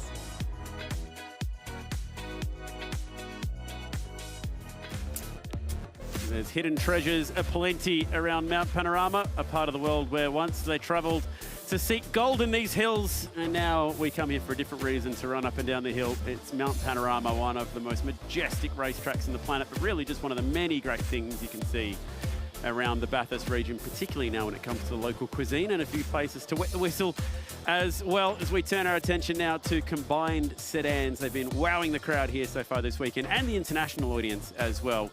And for our new audience, if you haven't had a chance to see them, Gary O'Brien joining me in commentary, been across it all weekend long. Can you explain to us the Duggan Family Hotels combined sedans? Because it's certainly got variety. Well, we started with 46 cars. We had 17 sports cars. We had 10 space frame proper sports sedans and 18 of the chassis cars, which a combination of any sort of model with any sort of engine, basically, and there's lots of variety going on there. But so far, it's all been Jeff Taunton.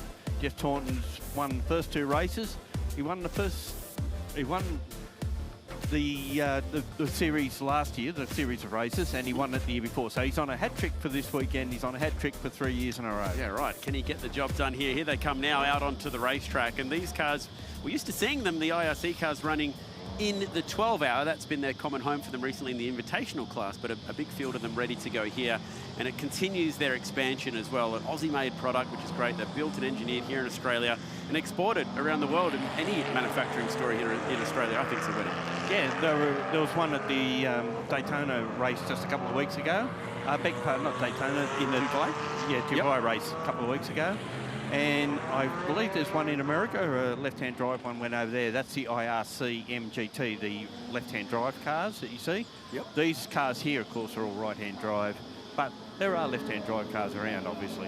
And some of them are set to sports sedan specification this weekend as well, so there's a little bit of a differentiator between even these cars on track. Correct. You're looking on the screen there. The car that's leading is a sports sedan spec. The one in second's IRC spec car, so it's down a little bit on horsepower.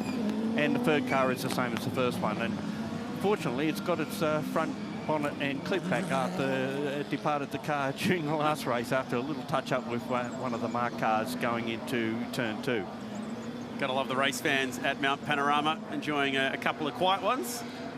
Probably esky full of reckless brewing products right there, and ready to enjoy an afternoon in the sunshine. A couple of support races before we go into today's Pirelli Whole Battle, which is going to be hotly contested amongst 10 very quick GT3 cars. We've got plenty of sports cars still to come until then, plenty in this race, and then also Ferrari Australasia launching their new Ferrari Challenge series here in their final race of the weekend. Coming up after this one as well. This is the Duggan's Family Hotels combined sports cars and sedans. Actually, this is the first time that we've had sports cars involved in it. It's always just been combined sedans. They can't break out of a 2 minutes 9. And the reason that is in place is because some of the chassis cars would not qualify because of the 130% rule. And you're allowed to get to that 209 however you want, which is the exciting part. There's been some huge speeds down Conrod this weekend. Well, actually, Jeff Taunton in the first race decided on one lap he would do the fastest first sector he could put together, the fastest second sector he could put together the following lap, and then on the third lap, the fastest last sector. And those times combined would have been a 2 minutes 06.1. Yeah, right. And they'd be pretty used to that idea of running to a lap time from their experience in the Invitational class here at Bathurst as well. Yeah, and of course, during qualifying, the first fast lap he did in the first session was under 2:09, so he lost that time. So a range of different cars out on track, and a range of different marks, from Aussie Grunt V8 Commodores and Falcons out there through smaller Mercedes model cars, RX-7s, some older model cars as well, just watching them flow through the screen right now. Sports sedans such as the Aston Martin, Cup cars like the Porsche of Indiran Pagliacci going through, the older model Mark cars, which were the first of those cars which developed to become IRC. How about production cars as well. So a really wonderful mix. Yeah, improved production. There's 3 Evos there. One just went through the screen, and they're all mates, and they're all decided to come here because they could race against each other. They're having a whale of a time, even though they're fair way down. And by the way, the chassis class is actually divided into 2 classes. There you go. So there's chassis 1 and chassis 2. That's the simplest way of putting it. Let's check out how they're going to start here. And on the right-hand side, a great chance to get an idea of who they're running for here this weekend. Jeff Taunton's got the number 1 on the car, and he has been very hard to beat on that hat trick, like you mentioned. Danny Studdard, as he's better known as, who is a part of that IRC family and does a wonderful job at exporting and building these cars. He's got the tough task of chasing Taunton down. Watch out for car number 3 as well. It's got the Dale Earnhardt style looking 3 on that one in this huge field of cars, Gary. There is a lot of cars there. Idian Padiacci didn't finish the first race, but he's climbed back up the field. Chaz Hoy had some difficulties in that early mark car you're talking about. Yep.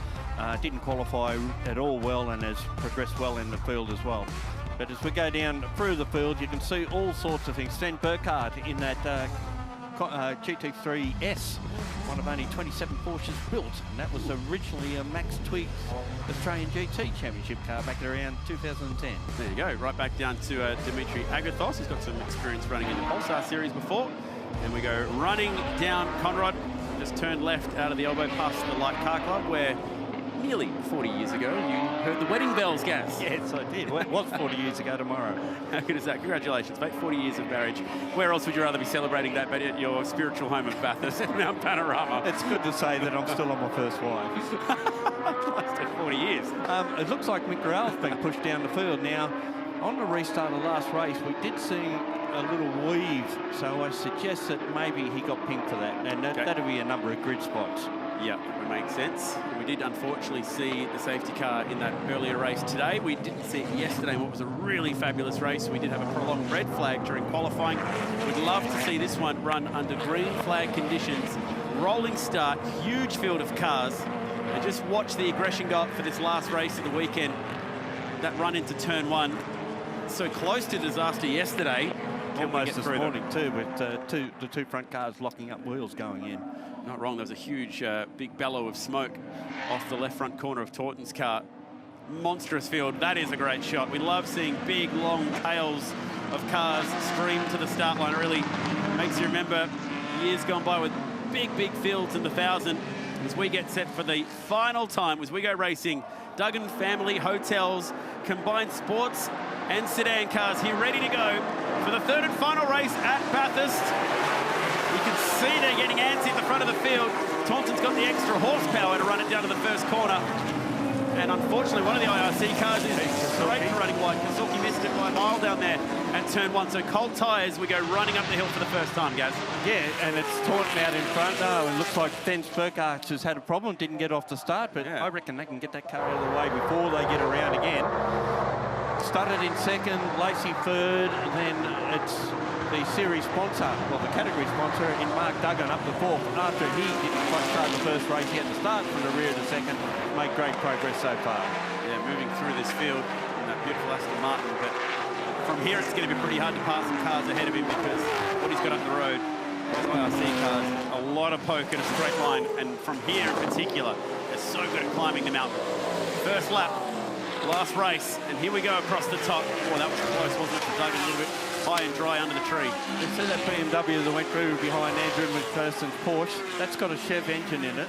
17-year-old driver in Blake Tracy, and it's a chassis car, and it's up amongst some of the best sports cars and space frame cars we see in this field. That is hugely impressive, Gary, given that he is nagging at the back, essentially GT3 quality cars. It's something that is a knife and a gunfight, frankly. It is. Well, his dad said the time it did yesterday wasn't possible because it shouldn't do that sort of time. There's a name to remember for the future then, as Tracy works the back. Some much more recently built machinery. And let's see what the Big V8 can do in a straight line as we go running down Conrad for the first time. Taunton out to a 1-second lead, doing exactly what he did in races 1 and 2. McPherson trying to shake off that BMW in straight line performance because there wouldn't be much difference, I would imagine, in the straight line performance. Paul Boschett making some good progress in the Dodge-powered Corvette. Gets past the Lamborghini of Roddy and is trying to get past Hugh McAllister's TA2 Asian spec Ford Mustang with a Coyote engine, which we don't see out here normally. Nice Sedan has the side-by-side action through here in the Lamborghini. Might be able to pick a winner here and follow it through the last corner. Pagliacci's in that fight as well.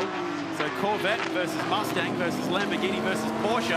That's why we love this series, and the Lamborghini is in the right spot to potentially pick up that position as well. Gotta love the racing in combined sports and sedan cars here at Mount Panorama. Taunton leading the way from Studdard and Lacey.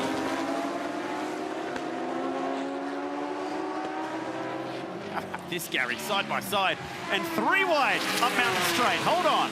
Lachlan Harburg's gone past a pair of them, and Kasulki on the comeback trail after going off at turn 1 or going wide is right behind them. Lucky Harburg moves so far of the weekend. 3 wide, and that was all about the exit that he got out of turn 1 with the 2 ahead of him scrapping it away. Pagliacci has raced Harburg plenty in Porsche Sprint Challenge before, and he just got shown a very clean set of hills up Mountain Straight. Well, Harburg was in the fight with McPherson in the earlier race, but spun at the last corner of the last race, in the last lap. Unfortunately, finished down the field, so he's on the comeback as well. 2 for 1 going to Mountain Straight's a pretty good way of getting yourself back up the field. Replays of the start. It's just got the extra poke, hasn't it, Carl? It does. It's got around 80 to 100 horsepower more under the bonnet, so that just helps it get away. And it's been blistering, as Mindy has said previously. That thing's been a rocket ship off the starts. That was not so much cold tyres, but cold brakes for Kasulki down there at turn 1 on that opening lap. And here's the battle coming into the last corner again with Boschert on the outside. Roddy trying to pick a winner as to which lane he should follow, and actually set it up quite nicely to get to the inside of the Trans Am. Yeah, and Roddy said of this car, he's driven a lot of GT3 cars, he said this is the best one he's ever been in. And McAllister off the road going up Mountain Straight, and this is where we see Harburg go past a pair of them. Had to commit. Kasulki thought about it, then had to get on the brake. That gap was rapidly closing. Fight for second is on. It's Lacey and Studdard with the Ricardo West dive from absolutely nowhere, gets second place back. He's got ABS, whereas the number 78 doesn't, but you can see the difference in straight line performance. There's the ABS back again on the outside as he goes out a little bit later. So he's got his nose in front out of turn 1, but here comes the horsepower to make life difficult again up Mountain Straight. Now, if Studdard just commits to the defensive side of the road... Well, Lacey would have to get past him and then pull to the right. So he does. Past him. Can Studdard get it back under brakes on the outside? Not quite. He draws level for a moment. So that battle. Took a while, but he's got the move done. And again, side by side now up towards the cutting. It's a brave spot to make this one stick. You can just about see his thought pattern there. Danny Studdard ultimately getting out of the throttle, falls back in behind him. It'll be close across the top, but there won't be another opportunity to pass until the elbow. And even then, Lacey should be able to cover himself, and by the time he gets down to the chase, he should have a fair go. It's where he passed him on that last lap, initially. That's the Repco wall cam. Plenty of commitment from these two. 2:09.8, by the way, for Taunton, so nice and close to that 2:09 barrier. Managing the gap, and it's 7.7 seconds. It's impressive in 2 laps of racing, 2.5 laps of racing to open up the 7.5 second gap back to the chasing pack. Lacey Studdard dug it in 4th. That Aston Martin. Here's that spot, he throws the block, just like you thought. Studdard will get the exit, but there's just absolutely no battling the extra horsepower down front row. And it's a case of see you later as he heads off towards the chase. Top speed as well. We'll actually check it out here as we go through the speed trap. It'll be somewhere in the vicinity of nearly 290 kilometres per hour, 285 on that occasion. And that's 22 Ks more than what the IRC MGT did. 289 kilometres now for Paul Boschert further back in the Corvette. So that's also got plenty of straight line power as well. Plenty of laps to go on this one for the race leader. 7 to go. It's Taunton from Lacey and Studdard. These two on screen, Gaz fighting for second. Have been putting on a pretty handsome fight. Check this battle out. This has been going on for a couple of laps now. Boschert, Roddy, Harburg, and Harburg just ahead of Pagliacci in the 2 Porsches. There, Kasulki, I should say. We're further back, we've got McAllister and Pagliacci. That's it, Porsche off the back. Trying to close the gap between these cars. Not a lot separating them at all last time by in either lap time or position on the road. First, he's got some speed, 2 minutes 12.8, quicker than Duggan, one place ahead of him at least. And then back to these guys with Boschert and Roddy doing 2:15s and 2:14s in that last lap. We see Kasuki has narrowed that gap to that group now over the last couple of laps. Making up for lost time after lap 1, turn 1. He'll have plenty of straight line speed, but he's got something of a roadblock up ahead of him. And that BMW is still well ahead of them as well. Small flash of flame out the bottom of Boschert's car for a moment, out the exhaust. Just off, when he's off the pedal, that does that. He's been doing it all weekend, basically. He did have a small problem in race 1, didn't he? Yeah, ran out of fuel in the last lap. I'll change problem. that to a big problem then. Well, I think that they might just get to the finish line in this one. That was the problem. Okay. He was hoping for if there's a safety car, he should make it home. So will he have to try and conserve at any point to make life worse? He's really the prime mover on this big semi-trailer behind him. He's doing all the pulling at the moment, which is going to use up even more fuel. A chance to duck in behind these cars in a straight line. Another one is just coming in the side at the top of our picture there. John Hollinger, a Hollinger gearbox man, making his first run in an IRC car this weekend. Cool to see that famous name. Speaking of Aussie manufacturing earlier today. Of course. And here comes Padiachi. He's got the run on McAllister. Very different race cars. And makes that move stick. Both left-hand drive, I think about the only similarity between these two things. Yeah, engine's in the wrong end, or right end, depending how you look at it. True. Nicely done from Rick Corpus, 35 Sydney Sider. His son Devarshan not running in the 12 hour this year, but we've seen Devarshan do plenty of driving in the 12 hours in the past. Actually made the top 10 a few years ago as well, which we'll be celebrating later today. Taunton, Lacey, Studdard, the top 3. Duggan, McPherson, Tracy, Boschert, Roddy, Kasuki and Harburg rounding out the top 10, halfway home.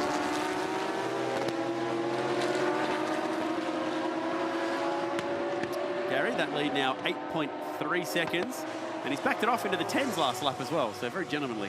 Well, he's got to, or else he'll get pinged, and he doesn't want to do that. If he loses those spots, he might not get his hat trick together as far as this weekend goes. I'm pretty sure he's right as far as for the weekend. He could sacrifice a few spots and still be the overall winner. But there are class results here that count. Sports cars, which currently led by Andrew McPherson, and Chassis 1, currently led by Blake Tracy, who is next on the road behind that Porsche.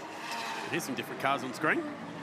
There's the Charlie Coury supercharged Honda Civic K24 engine. That car had a rev problem in qualifying and was right at the back of the field, but it's worked its way up pretty well. Just as we cut to this battle, it was reminiscent of Matt Campbell and Jake Dennis for a moment at the elbow. As the block was thrown, he's quite keen on keeping Danny Studdard in his mirrors at the moment. Yeah, he seems to be able to get past at will, but he can't get away. It was just 0.2 of a second there at one stage. Especially across the top. 36.6 and a 36.2. Curiously, Studdard was half a second quicker in Sector 1 on this lap. But try as they might, they can't get anywhere near Jeff Taunton's car. 280 kilometres an hour in the radar trap on that occasion for our race leader. 287 for Lacey, and that's with the shallow entry into the elbow and a poor exit as well, so that thing's got some straight line. And 23 kilometres faster than the black and white car. That's a cool shot. Tracy belching the flames out the left-hand side. It's not hard to see why race fans love this category. Yeah. And this car is a tribute to Victorian State firefighters in its colour scheme. Whoa, here we go. That's aggressive, and Kasuki gets it done. Did he stop it down there? The Lamborghini's getting relegated. Oh, and is sideways for a moment in a sea of Porsches. So finds himself going backwards here, Roddy, in this pack of cars. We've seen two passes. And around. Boschert, does he keep it out of the gravel? Might just have that right side tyre with some purchase. I think he might get a safety car, but it's not the one he really wanted. No, because of it. Is there a chance to get this car out? No, there's not. There's no chance that Race Control will have maybe a local yellow, but you'd have to say, surely safety car's coming in. Definitely be a safety car in that position. And surely enough, just as you say it, did not have a choice. And safety car boards and flags flags are waved, and this is an awkward one to sort out. They were both side by side just as the yellow was thrown. See if we can figure out exactly what's happened down here. To drop a right rear off her, it was just the rears locked up. Compression lockup, maybe. Always had brake problems here with this car at this track, but 40 had it sorted this time around. Apparently not. And it's almost worse when you're that tantalisingly close to the grass and being able to get out of the gravel trap. The result is the same, isn't it? At least so close. Goes home straight, that's the main thing. Yep. And the length of this yellow flag will determine if we're able to get back to green flag conditions. The good news is that car is so close to the edge, it should make the cleanup easier. Indeed. And the recovery job. Thank you to our officials here, from our flaggies to recovery staff to everyone who's helping us have a fun and safe race meeting at Mount Panorama. Always worthy of our applause and praise, as is this guy right now, Jeff Taunton, losing that 8-second lead, but comfortably leading this motor race.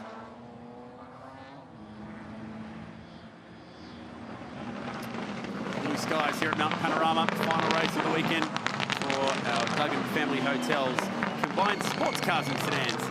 And so far it has been exciting, and the safety car pacing the field here, because unfortunately we've lost one down at turn 1, Gary. Yeah, Paul Boschert in the Dodge-powered Corvette was hoping in some manner to get a safety car to get him home on fuel, but didn't figure on him being the reason why it would be out there. And unfortunately, just enough into the gravel trap that he can't get the car out on its own steam. Yes. Now, he has been one of the quickest cars in a straight line, 288 kilometres per hour through the trap last time round.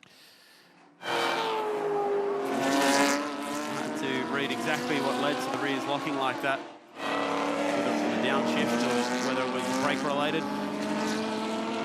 Just so close to being able to get that car back out of the gravel trap. Yeah, in the midst of a multi-car dice, there's quite a few bits and pieces going on there. There's a couple of passes at the preceding corner.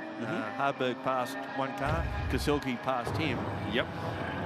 Roddy found himself losing a few spots in that pack as well. That's in the Lamborghini. He's dropped back now to the 10th, just behind Padiachi and Harburg, both in the Porsches.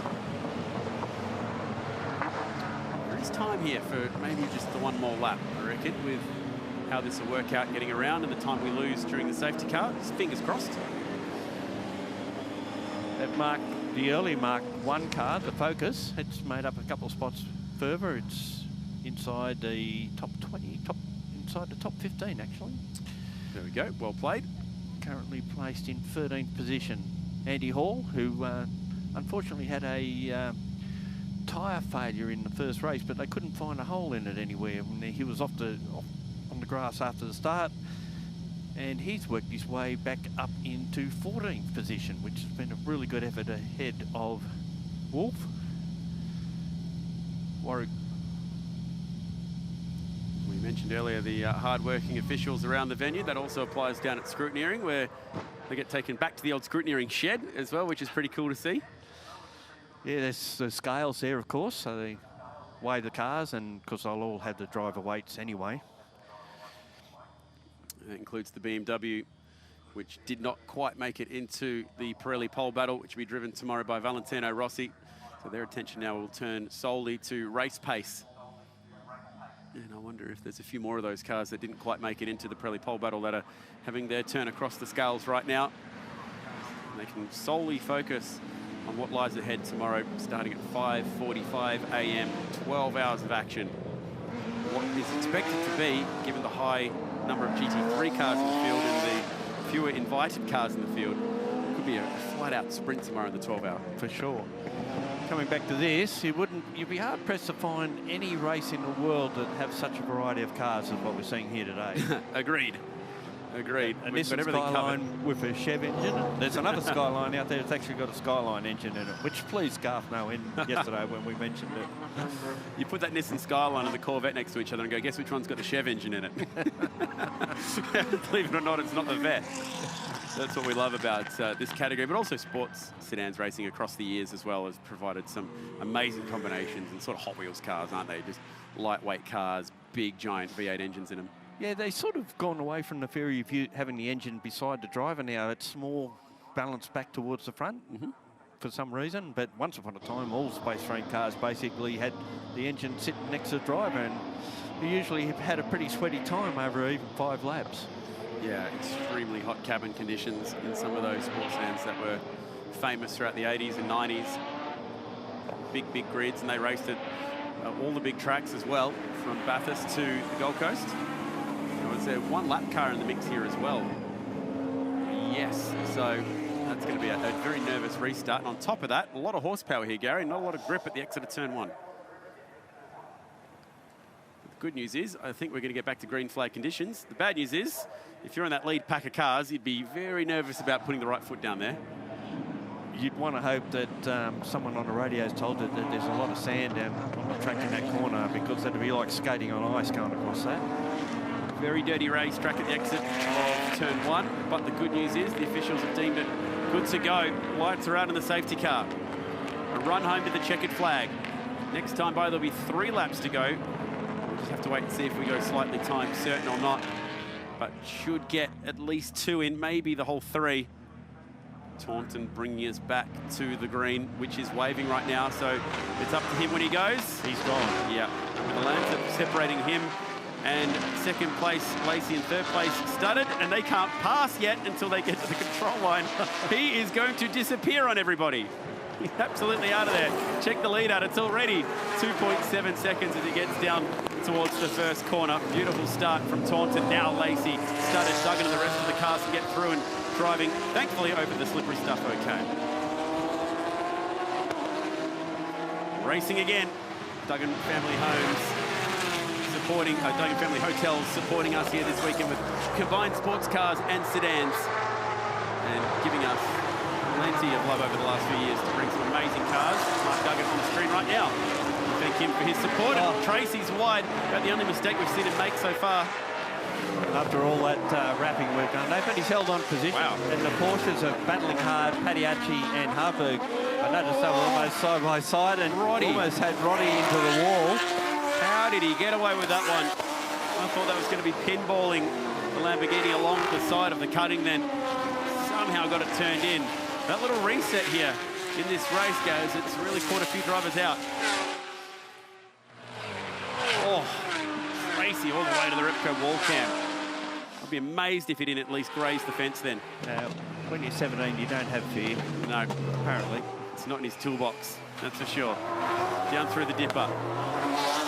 Duggan's ahead of Studded as well. We didn't see that move happen. Yeah, he's got through one of them, and then they'll split the lead pack up here a little bit. Missed out on race 1. They had a crack in the block. So that engine's a throwaway or a bone anchor, as we used to always say. Yeah, right. But now fully motivated and wanting to go as far ahead as possible. He certainly moved away from that IRC car down Conrod Straight.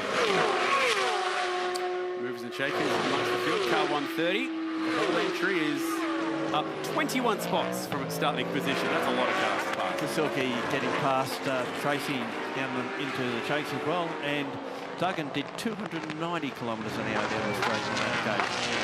The Aston Martin absolutely firing now. Kasilke up to 6 with that move on Tracy. Tough restart lap for the 17-year-old. The faster cars ganging up on him. McAllister into the pits. Yeah, so dramas for McAllister, who was running in that lead pack. I thought they had an alternator problem earlier, and it might have flattened the battery, so that could be the reason why that car's in there. It's a logical one. Yep. Skyline in the mix. Plenty of horsepower past the BMW. Greg Boyle passing Michael Cabbage. Now that's a 6-hour car, obviously getting some well-needed laps in before coming back at Easter. That's a handy way of running a test session. Energy 50 of Paul Gregory was in there as well, moving forward. This is interesting. Now we've got a battle for second place between Lacey and Duggan. Good news here, Gaz. Despite that safety car, there's enough time in the program, I believe, to get both these last laps in. I reckon it's great stuff for these teams. They'll relish the opportunity to get all 10 laps in here today. So we've still got plenty of battles going on between the different classes. And at the moment, it's space frame versus space frame for second. And even Studded's in this die still The problem is he will lose out on the long straight down to Caltex Chase. You can see how much he's having to try across the top 8 just to keep up with the high cars. But unfortunately, he gets to this part of the racetrack and they just seem to get smaller out of the windscreen. Yeah, similar problem for the Porsche in the background too with Andrew McPherson. GT3R, very special spec Porsche. Tracy, and this will be Roddy in the background. And oh, nice move further back, although not without a small little rub. Andrew Hall getting past Hollinger. To make that 22 cars now. He's doing really well. Flying through this pack from 33rd up to 11th in this race so far. Former mechanic in Formula One with McLaren. Also worked at Perkins Engineering and John Faulkner Racing. There you go. Nicely done. And pretty handy getting up on the wheel and passing some cars here this weekend. 5.8 seconds, that's the lead from Taunton to Lacey. Duggan still with him. Last lap, of course, for these guys. Yep, as we journey off for the last time around Mount Panorama. Fantastic racing across the 3 days so far for this category. And they're 3 races. This will be good on the outside. And done it. Nicely done. 31 years after John Bow got passed around the outside by young Craig Lowndes there. He's put off the same move. Jamie Whincup tried on a Mark Winterbottom, Yeah. didn't work. Didn't quite work out in the year 2013, but in the year 2025, it's worked a treat here for Mark Duggan. And out of nowhere, he's got himself to second in the motor race. And this has really ignited this battle. I know someone would be very tickled about that whole move. Kerry Bailey, the former owner and builder of this car, won the 2012 National Sports Sedan Championship in it. So he'd be very tickled to see it going so well here today on Mount Panorama. Beautifully executed, wasn't it? Trusting in that brake package, but not over yet. 290 k's an hour down Conrad last time. Commitment from Lacey. He's really probably going to get this done at the elbow here, Lacey, because the Aston Martin should have the run down Conrad. Looking at the speed trap so far. Does he launch an attack here? The move is covered by Duggan. Because it runs the SP2 NASCAR block, whereas it's a crate engine that's in the car behind him. It's very technical for this time of the day. We're in far into the afternoon on a Saturday, so that's completely acceptable. 6.5 seconds, the leader is up the road from this battle. One last time on the speed cam. Are we close enough? No, not this time. 1 corner to go. Range up on the back. Just 2 kilometres an hour difference down Conrad on that occasion. But here's our race leader coming into the final corner. Beautifully done, completing the hat trick. That's what he was here to do. Jeff Taunton gets the job done. Beautifully driven with a 5-second gap. The fight for second goes all the way to the wire. Duggan gets it by 0.2 of a second. Great drive, past a lot of cars in the last 2 races. Hadiachi putting the youngster to the blowtorch in the last corner. But the BMW is just going to hang on. The Porsche's got the endurance, but the BMW's got the speed ahead of the Lamborghini. And Roddy finishing the top 10. Hope you enjoyed that at home or wherever you're watching around the world. And we thank Duggan Family Hotels for their great support. A really great category. Yeah, 4 years in a row that they've supported this race, and also to Ripple Strip Motorsport, who have put this event on for the last 10 years. Although it started out as a regularity, it's developed into what we see today. Huge field of cars that we had across the course of the weekend. Andrew Hall from 33rd up to 11th. So close to getting himself in that Porsche inside the top 10. Thank you, Gary, for your help across the course of the weekend and hearing your wealth of knowledge. Well, I'm glad to be here and glad to have such esteemed co-support, anchor support from you guys. Thank you, mate. Well, that is our combined sports cars and sedans out in the paddock right now. I'm going to catch up with Shay Adam, and I believe she's found an absolute legend of international motorsport. I'm the luckiest girl in the paddock right now because I get to chat with Jackie Ickx. Jackie, Bathurst has been very kind to you over the years. 2 trips here in race cars, very successful. Coming back though with Hyundai, what's it like to now have this fan favorite car? Well, I must agree with you, yes. I have been granted by Bathurst, granted by Alan Moffat and Ford at the time. And we are talking about 48 years ago, so it's a long way. Yes. No. Yes, I am again granted because being a brand partner of Genesis, I had the chance to drive that incredible monster in a way on the track. And you have to know that Bathurst, it's a very difficult and very demanding track. It's one of my favorite in my life experience on race courses. But also, I understand why the people are so keen at Bathurst, because we are all belonging to the same community of those who have passion for motor racing. And when I see all these people today on the track, we are privileged, because if you don't have the passion of the people outside, you have no race and no drivers. So yes, that was outstanding, and life is beautiful. I want to ask you one quick question. What is it about Bathurst that is so special from all the circuits that you've raced on? Definitely, Bathurst has an atmosphere and probably even, I would say, a soul. And the soul is created by the human or belong to the community. Whatever they are, the drivers, the mechanics are very important, engineers, because if you don't have the right car, you can't win. But all those people who have the passion for motor racing, it's fascinating. And remember, in Australia, you have so many great champions. Whatever you speak about motorcycle or cars, you have multi-Formula One champion. At Bathurst, you had Peter Brock against Alan Moffat, for example, Alan Hamilton or Colin Bond, of many talented. But the list of Formula One drivers in Australia, it's unbelievable. And today, you have Oscar Piastri, who had the potential to be another great champion in single-seater. Good luck following that up, Chad. Yeah, exactly. He's a tough act to follow, Jackie Ickx. Thank you very much to Shea Adam down there. We need a quick break here, but we've got some Ferrari action coming our way. Speaking of beautiful sports cars, Ferrari Challenge Australasia, and on the other side of this, you'll get to see the luckiest guy in the world, me, because I got to drive these things last month. That's coming up on the other side of this.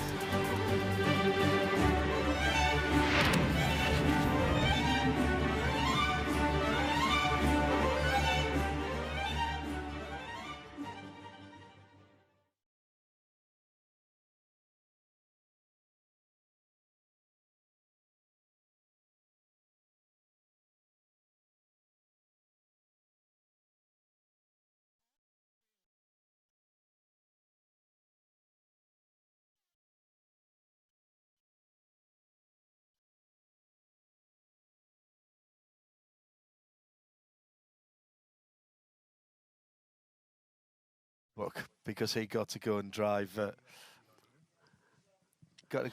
Ferrari Challenge car. That would have been horrid. We'll wait for the peace. Yes. Before we let's not have the meeting before the meeting, so to speak. Yes, absolutely. But worth the wait. Great combined sedans race again, and Jeff Taunton doing an absolute brilliantly fabulous job. Hey, kept a little bit more honest by Mark Duggan coming through the field. Yeah, helped by the fact that we had the safety car to bring them close together, but as soon as we went back to the green, and the fact that there was a lap car between first and second as well didn't help.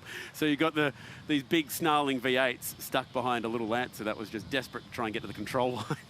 So it wasn't going to get absolutely pummeled by the big V8s behind it, but I do love that category.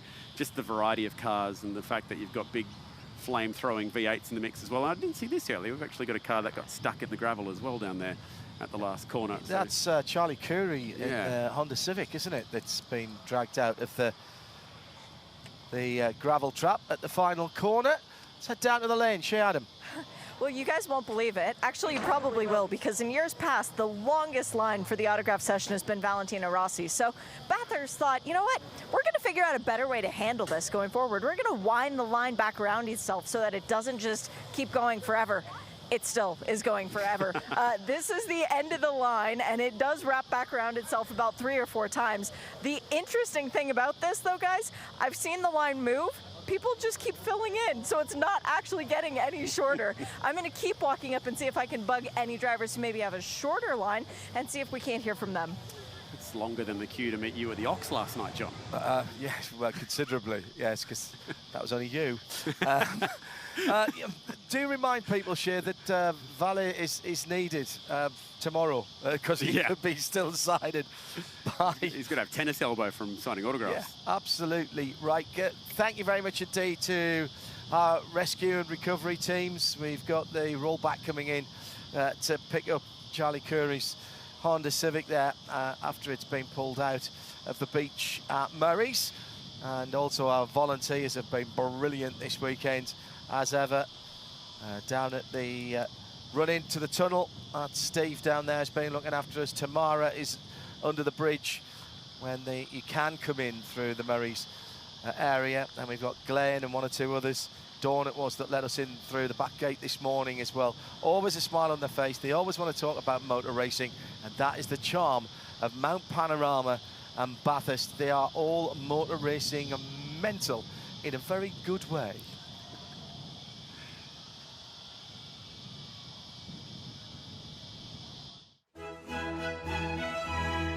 Few brands can claim to have a motorsport heritage as rich as Ferraris. This weekend, a new chapter of the Scuderia's story will be written across the mountain as the latest branch of Ferrari's One Make series will be introduced at Bathurst. Welcome down under, Ferrari Challenge Australasia. But as you've probably figured out, that's not Bathurst. This is the Circuit of Monte Blanco in southern Spain. I've been lucky enough to come here with Ferrari to acquaint myself with the brand new 296 Challenge before it arrives in Australia. And as you can probably tell, I haven't come here just to look at it. Well, Ferrari Challenge actually started 32 years ago as an Italian series initially, and it very quickly morphed into a continental series with basically the birth of Ferrari Challenge Europe. And the big news for 2025 is the launch of Ferrari Challenge Australasia, starting in Bathurst. So we are all pretty excited about it.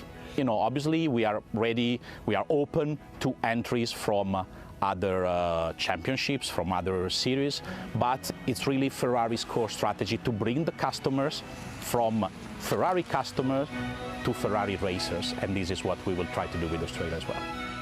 Bathurst will be the first of 5 stops that sees the tour visit Phillip Island, Sydney Motorsport Park and The Bend. The new 296 Challenge, the perfect weapon for the job, featuring a crisp 3-litre twin-turbo 6-cylinder that packs 700 horsepower.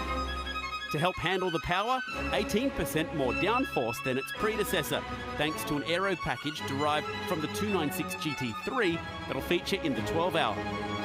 Added to this, a completely redesigned ABS brake package featuring brake-by-wire and CCM-R+, which is a carbon ceramic material used on the brake discs that has trickled down from Ferrari's Formula One technology.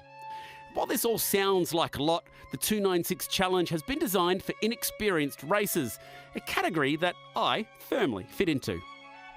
So what you are getting a few goes, like actually 3 sessions, so how lucky you are, of a few laps on 296 Challenge, together with our instructors from our coaching team, with all the telemetry, and basically you are getting a sort of a condensed experience of what our customers experience on the race Corso Pilota, that is the last of the 3 steps.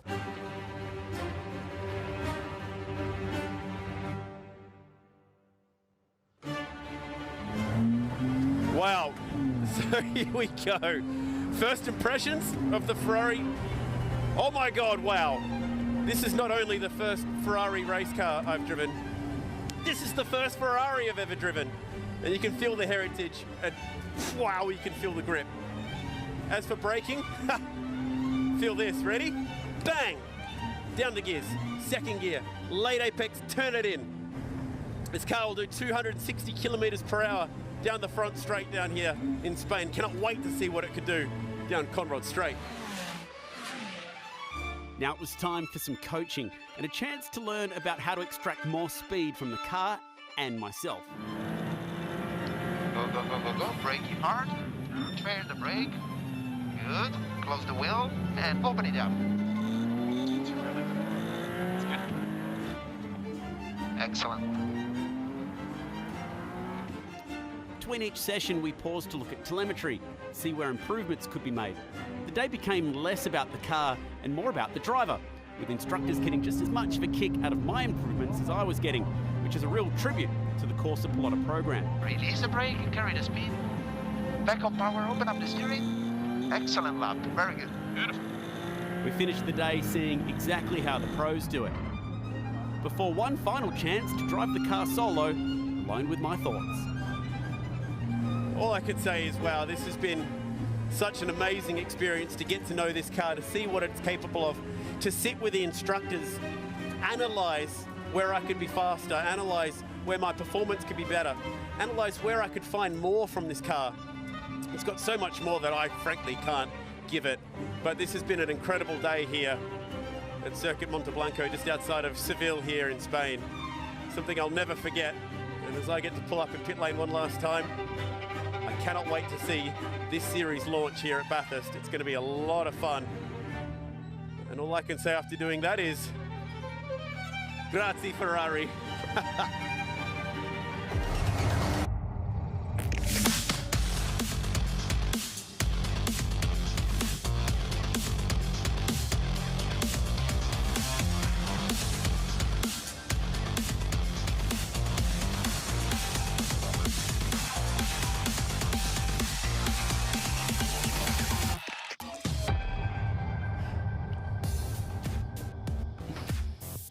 Ferrari fans, rejoice, because we're not too far away from the second and final race of Ferrari Challenge Australasia, and they love the skid area in this part of the world, and there's a lot to enjoy here this weekend because the Ferraris have been putting on a show, and we are set to go. Hello, boys. We're ready in the commentary box in the red shirts. This is Renato Loberto, and alongside him is Tim Brook, and Tim does a lot of the driver coaching with the series. Renato does a lot of the management of the series. And there's been an ongoing joke, fellas, that I get all the good gigs here at the 12 hour. Right. And I think driving the 296 is not going to do that argument any favors for me. That was a really cool experience. And I'm just so thankful to Ferrari and the Bathurst 12 hour for making that one possible. You guys know how to drive race cars. I don't. So I'll let you guys stick to talking about how to drive these things. But so far, so good through the sessions that we've had. Great qualifying session this morning. We even got into the 207s for pole. Yeah, it's an amazing pace of the team this morning, and everyone's super hyped for this race 2 today. Obviously, we run that quali 1, race 1 on first day, quali 2, race 2 today. So everyone's sort of been just championing the bit to get back out there and prove what they can do today. Sausage rolls are getting handed out up in the Ferrari area, and the hospitality is all part of the amazing experience that you get when you work with Ferrari around the world. This is very much a global series. It started back in 1993 in Italy. It's expanded out to just about every corner now of the globe. This is the 5th series to join Europe, North America, UK, and Japan. It's our very, very own. There was an Asia Pacific series which did run a few years back. Unfortunately, didn't make it through the COVID period. But we did see Ferrari Challenge visit Albert Park as a support category to the Grand Prix with big healthy fields there. And looking forward to seeing how this series can grow. 5-round championship, Bathurst, Phillip Island, a couple of rounds at Sydney Motorsport Park. And then September it all wraps up at the Bend. And the lucky few might even get a chance to go compete at the Finale Mondiale at Mugello in October, and that is something to behold, I'm told, Renato. It is, it's an amazing experience. Last year they had over 220 Ferrari Challenge cars at the event, running in multiple classes of all of the regions from around the world, and then kind of like almost a World Wrestling all-in brawl that happens as well. It's a fantastic event, and it really is the biggest and best thing that Ferrari does every year. Now, if you've been watching the streaming of the Bathurst 12 hour, you may have seen yesterday's race, but if you've just joined the audience for the weekend, a quick recap, Tim, of what they may have missed yesterday through that first race, because it was hot at the front, and this very corner that we're looking at right now from the Repco Warcam is essentially where the race was won and lost. Yeah, absolutely. Austrian Ernst Kirchmeier was leading the race, wouldn't say comfortably at all. He was getting a lot of pressure from Antoine Gattani. And about lap 7, lap 8 in, he unfortunately came in a little bit faster than the previous lap into the cutting and made contact with the wall, and that saw him out of the race. So he had to sit out qualifying this morning, but he will make an appearance in this race from the rear of the grid. And it'll be actually quite interesting to see him see how far he can get through. So there has been a bit of paddock news there, Ren. And that's right. The big news from this is that Ernst was in car 99 yesterday. They had some issues this morning, still just before quali 2. They did park the car. We can't get that car resolved on site here. And amazingly, Rod Wilson, who was in the 44 car, the team principal of that team, has passed the car on to Ernst. So he'll be starting rear of grid in car 44 today. Now that is a nice team boss right there. Well done, Rod. That's fantastic to see. So he's had a chance to play in these cars this weekend and learn a lot. Antoine Gattani has been the star of the show, starting from the pole. And there's Ernst Kirchmayr starting off the back. He's moved to the 44, the 99 out for the weekend. So the 14 cars ready to go around this awesome Mount Panorama venue. And they've been really creeping up on the speed so far this week, and we've seen huge gains session to session. We saw that again earlier today in qualifying with Enzo Cheng, really the star of the show, getting pole in Copper Shell and really pushing Antoine Gattani to get into that 207 bracket. Right. And Jared Ferrari, yes, that is Jared Ferrari. We do have an Enzo at one end of the field and a Jared Ferrari at the other end of the field. And he's in the 488 starting on pole for that class. It's the older model Ferrari out there as well. So lots to play for in this last race. Can Antoine Gattani get the perfect weekend? That is what he's fighting for. And Enzo's really shown his speed in that quali 2 this morning. Also Cameron Campbell, both Tim and I have seen some data. Cameron's the only driver to have gone completely flat through the chase up to this point in time. Oh, really? Yeah, completely flat through, and 2G under brakes, which is about the peak of what this car will do. Incredible effort by him, really extracting the performance out, sitting down with his coach, Josh Buchan, for a little time here. Obviously, Josh also running in the GTs this weekend for the 12-hour. Coaching Campbell in between, really trying to make sure he can extract that performance for the whole lap. So look out for him from P5, as he's going to be on a charge trying to make his way through as well. Nice.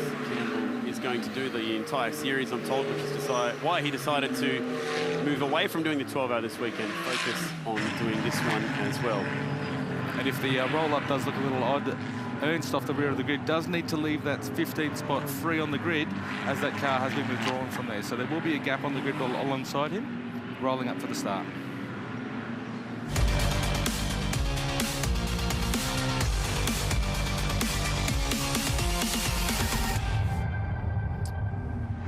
So lined up and ready to go as Ferrari Challenge Australasia greets Mount Panorama Race 2. Can Gattani get the perfect weekend? Board start, second formation lap, formation lap. Race control unhappy with the lineup.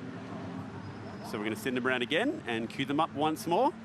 I think a few drivers are a little unsure if they're inside or outside of the grid. Okay. That's right. That's our driving standards advisor, Steve Owen, will be kind of keeping an eye on that. But definitely those cars should have been 2x2. Yeah, so we'll send him around for one more lap under the formation lap, and Gattani will cue him up on the other side, ready to go green.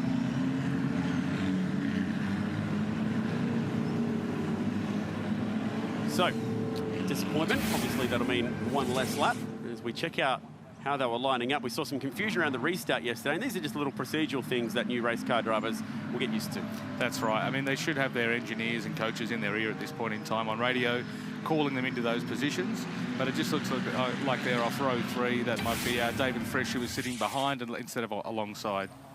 Well, he got punted at turn 1 yesterday, so he was maybe just a little bit afraid to be on the outside of the road again. It didn't work out too nicely for him yesterday. He had a little spin in qualifying, but did a really nice job of keeping it running and got back under green flag conditions. We were talking earlier about the 296, brand new race car. It's had 1 year of running in other parts of the world. Now we see it here for the first time.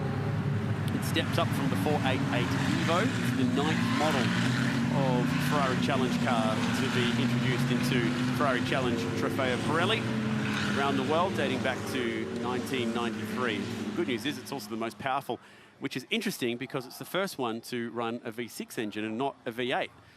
Helps that it's got 2 big turbos on it. That's right. And where it differs from the road car, which many people might think is a little bit different, being it's a race car, it doesn't have the hybrid system. So the road car does have that hybrid powertrain, and they're giving it 800 horsepower. They have dropped that system out of the race car, so it is just V6 twin turbo. But still, 700 horsepower is a healthy number to have in any race car. Absolutely, to go with the 740 Newton meters of torque that come with it. I'll send him around one more time. Steve Owen is our driving standards observer for this series. We saw a quick shot of him up in race control, helping the drivers find their position in the lineup. He spent a bit of time driving this car at the Bend at a media day where guests were invited to come and go for a hot lap in the car, as well as just check it out and learn a little bit more about the vehicle. Filippo Zanieri was flown down for that one as well. He's Ferrari's Challenge Business Development Manager.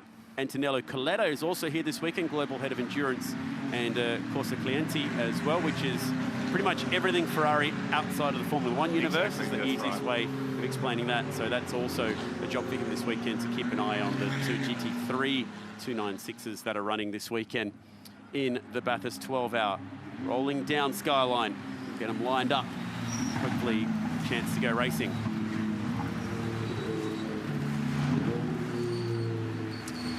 Second time of asking for Ferrari Challenge Australasia. They roll back down the hill. Antoine Gattani, top of practice one, pole in both the qualifying sessions, and a race one win. There is just one more session for him to finish P1 in, and that is not a bad debut race meeting if he can do it. That's right, and Chad, probably the one thing just watching the cars roll through here was obviously off the rear of grid. We spoke about Kirkmeyer. He had pace in race one. He was at the top of the timesheets throughout most of quali one. Starting off the rear of grid and having this extra lap just gives him a little more time to get his eye into this car that he's only jumped in just before race 2 here. But probably more importantly as well, the clock's running. He's only got 21 minutes here to try and work his way through the field and try and, rein in Antoine. So it is going to make that effort from the rear of grid that much harder for him as well. Yeah, you're right. That extra lap, he probably really needed that. He debuted back in 2018, the Austrian. Another little box to tick to say that he's raced in the Australasian Championship, a 2-time series winner, 7 seasons of experience for Ernst Kirkmeyer in now car number 44, not 99. But he's also raced in some endurance racing as well, so a podium at the 2024 Abu Dhabi 6-hour to go with his experience in this category. So a lot of racing experience across those 7 years that he's been ticking up. And when you put him out there against a group of drivers who are very much at the beginning of their motorsport journey, the opening few laps here for Ernst Kirkmeyer could be box office as he goes picking through the field. Absolutely. We can see the cars now forming up into that second line. So our race director, Anthony Jenkins, should hopefully be a bit more of a smile on his face this lap, and we might hopefully go green on this time by. Here we go. So we'll line them up this time. Gattani and Cheng on the front row. Treverne and Pollicina on row number 2. Campbell has been so quick down through Conrad in the chase alongside Frisch. Ferrari on pole in the 488, starting out of position number 8. This time it looks good all the way to the green flag. It gets the nod from race control. Race 2, round 1, the first ever event here at Mount Panorama for Ferrari Challenge Australasia. And the green is ready to go. We go lights out and racing down towards turn 1. Cheng wants to argue the point for the race lead. He goes around the outside of Gattani, can't hold it there. And now Treverne might fight his way to this discussion with Jim Pollicina as well, who go running up Mountain Straight for the first time. Jared Ferrari in the 277 car, first 488, really punching above his weight here. Had a really good look up the inside and probably thought about holding back for that turn 1, but he's absolutely in the mix now, kind of in the top 6 cars. He's aggressive on the outside from Cheng. He wanted the lead, now he's back in third as Jim Pollicina does blast his way through to second. A lot of racing experience here at Mount Panorama.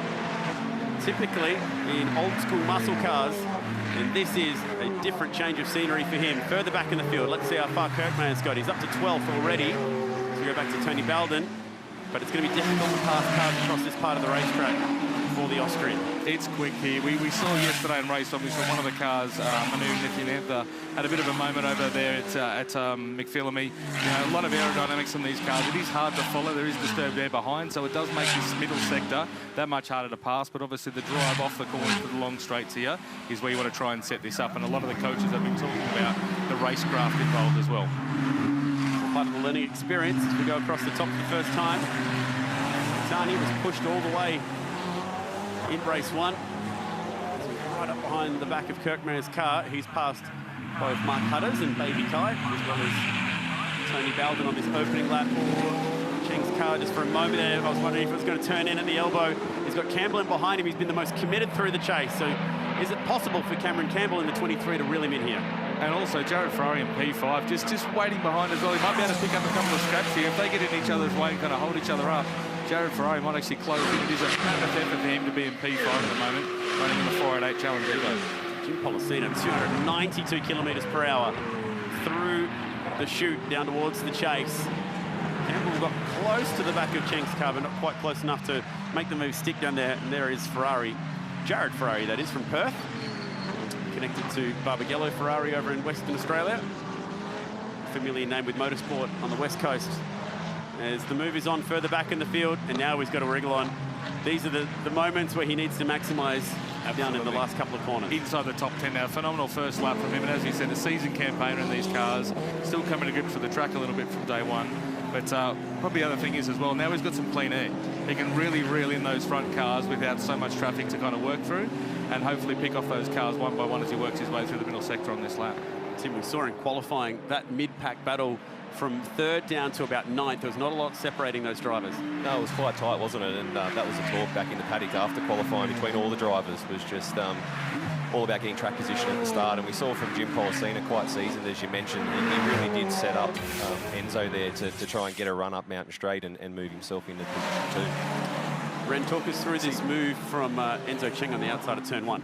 Yeah, it's very hard visibility-wise as well when there's a car alongside you. Steve Owen did talk about that overlap. We're using the driver's mirror as the overlap because the visibility is quite tight. He did have a little bit of a sniff there, but I think he erred on the side of caution. But what that's done is just fed him straight into the path of Policina there to get that, David Chawern there to get that move done nice and neatly around the outside at turn 2. Yeah, just way too much experience for a guy like Policina who's raced a lot of cars here. So able to cruise on through, but he's not sticking with Antoine Gattani. Have you had a chance to look at any of his data this weekend, Tim, and what Antoine's been doing? Yeah, I have, mate, and some of what I'm seeing is actually quite impressive for Antoine. That's not necessarily inexperienced, but hasn't done a huge amount of racing, as we mentioned. And yeah, compared to some of the other guys, a lot of what we're seeing with Antoine is just the confidence, a bit like Ernst, is confidence that they have under braking. And it's a shame that Rod Wilson isn't out here. I'll go back to Rod because on the braking, I was talking to Rod, and he's driven everything from a V8 Ute to a Formula 1 car. And he said that he's never lost his tummy under braking as much as he has this weekend with this car.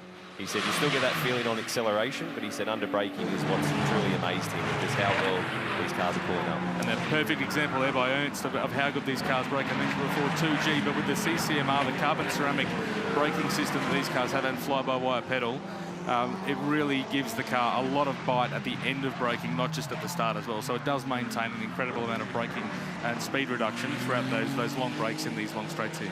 Yeah, and it stays consistent due to the electronic aids that it's got with that fly-by-wire throughout the course of the stint as well.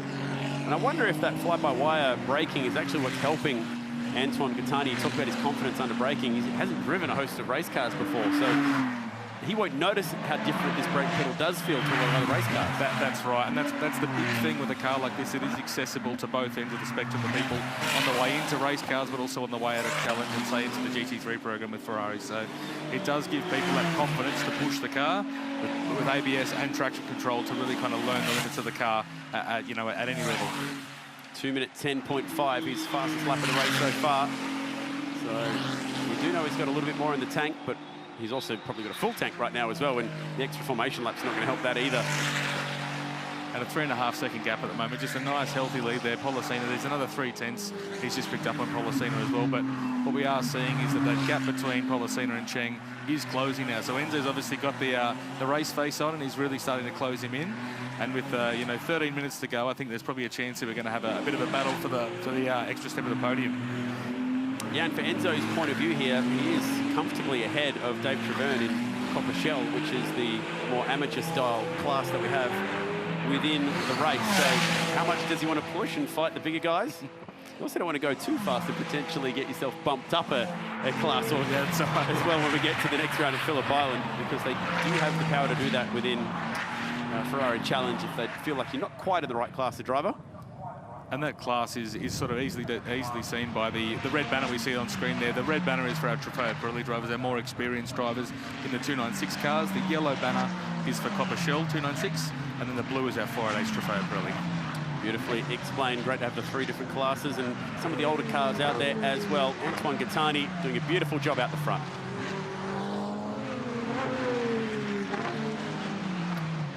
That lead is 4.5 seconds at the moment.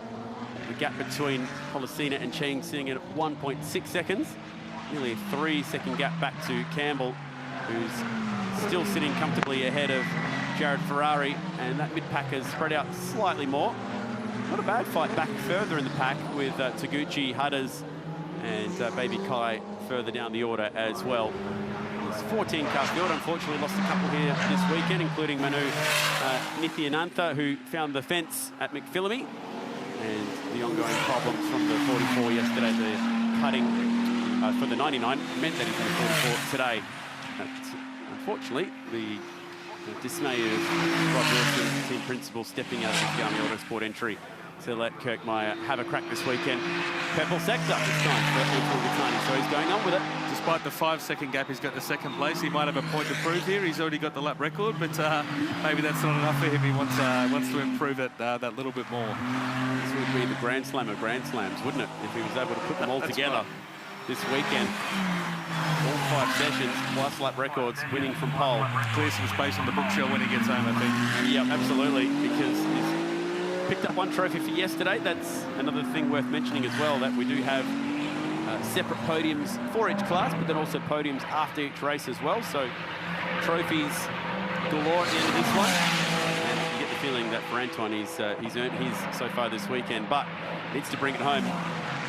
He's up 1 second on the field just to the second sector alone on this lap. So has a lot of speed, quickest in every sector so far. 52.3 for sector 1. He's done 37.1 across the top.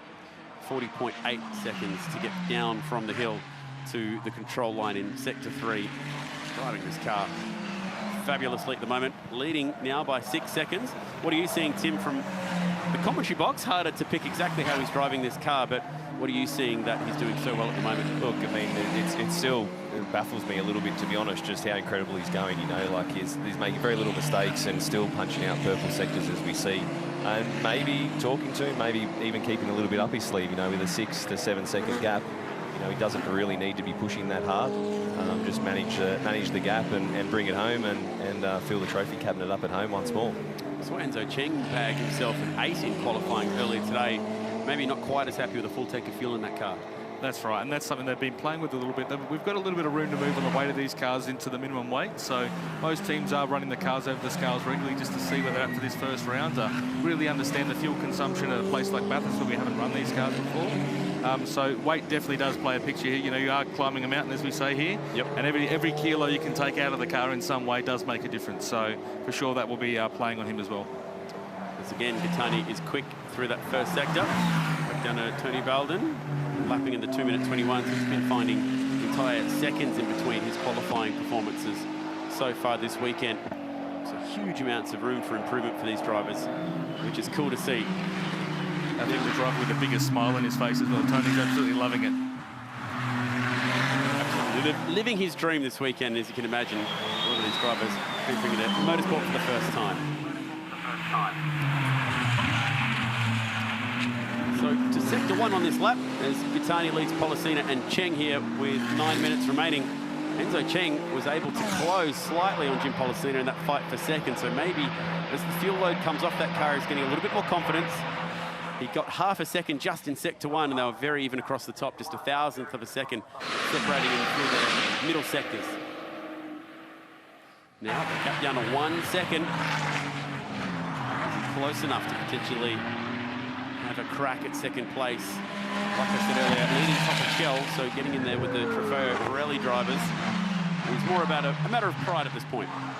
You can see him running a fair bit deeper on the brakes there, so he's really trying to close that gap and probably start putting some pressure on. But again, someone seasoned like Pollicina, I don't expect to probably get too worried about the pressure behind him. He's got a pretty level head on him here, but depends if he's fighting a car that's not working too well in these hotter conditions as well. He might actually have his hands full inside that car. So we'll see what happens when he closes the gap here. As we know, it's hard to overtake over the top, but also Enzo's pushing very, very hard, and obviously here to make a point. Further up the road, Gattani goes 2 minutes 10.2. Now, the one thing he hasn't got was yesterday's race lap record, which was set before the crash of Ernst Kirkmeyer. So at 2:09.7 the time to beat. He's half a second off it. I wonder if maybe he's getting the intrusive thoughts and thinking, I've won everything else this weekend. Can I possibly leave this venue with the lap record as well? He's starting to get a little bit greedy, isn't he? Yeah. Just wants everything. And there's nothing wrong with that at the end of the day, but hence why we're still seeing purple sectors from him. He's obviously might have that in the back of the mind, maybe the engineer saying you're pretty close to that lap record, so let's put the icing on the cake. The last thing to chuck in his trophy cabinet for the weekend. To do it, though, he's going to have to really commit across the top. Those last few laps, it's probably just been the difference between being on lap record speed or being in the low 2-minute 10s at the moment. Across the top's probably the last pace where you really want to overcommit when you're leading the race by such a margin as well. So it's a catch-20 there.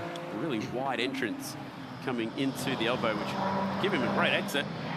So we'll see what sort of speed he's got. Meanwhile, Jim Pollicina sets a combined purple sector, and the gap down to just now 7 seconds. So can they start to reel in the race later with 7 minutes to go? It might be too much, but he's starting to find some speed here. And Cheng into the 2-minute 10s, which is matching Gattani's speed. So the 7-second gap probably isn't representative of where the race pace is between the front three now.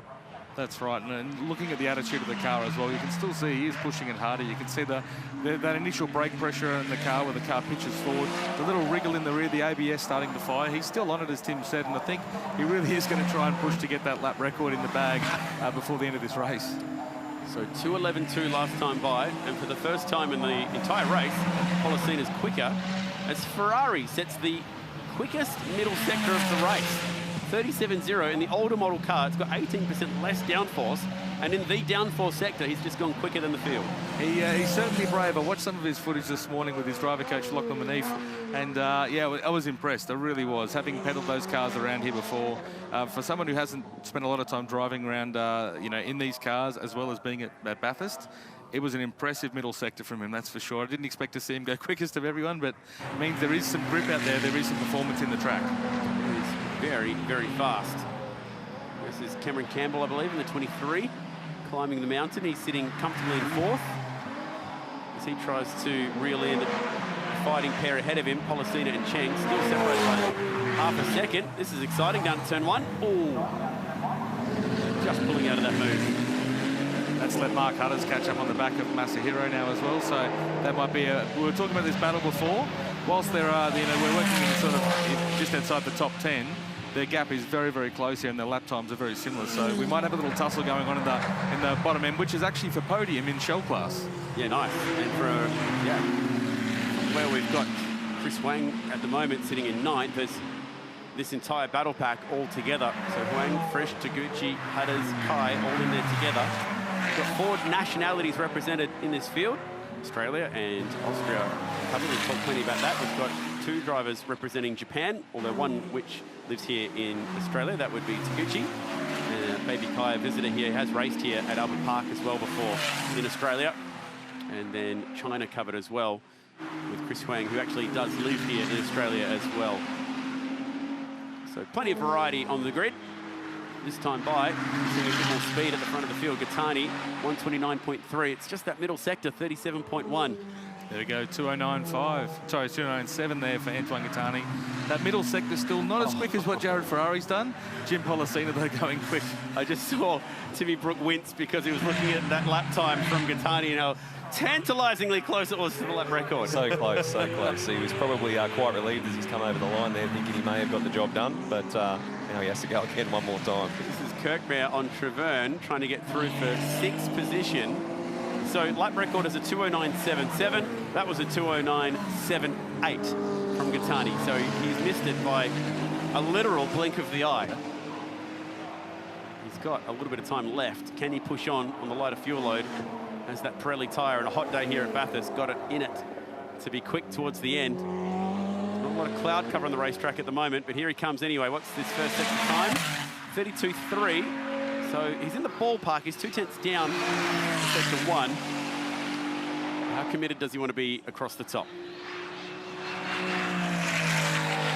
You can just hear on the audio then, just that little lift, 5th gear there. I think it's about 215 k's an hour, Tim, when you're looking at the data. Very, very quick.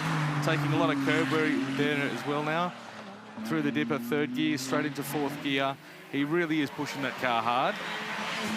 We'll see if that's reflected in our sector here, because I think he's only going to get 2 more laps of this. Yes. That's a really wide entrance into the elbow. Swings it in, maximising the exit. Last time through, all by himself, I might add, 294 clicks. Now he certainly did find something through the middle, Ren. You were not wrong.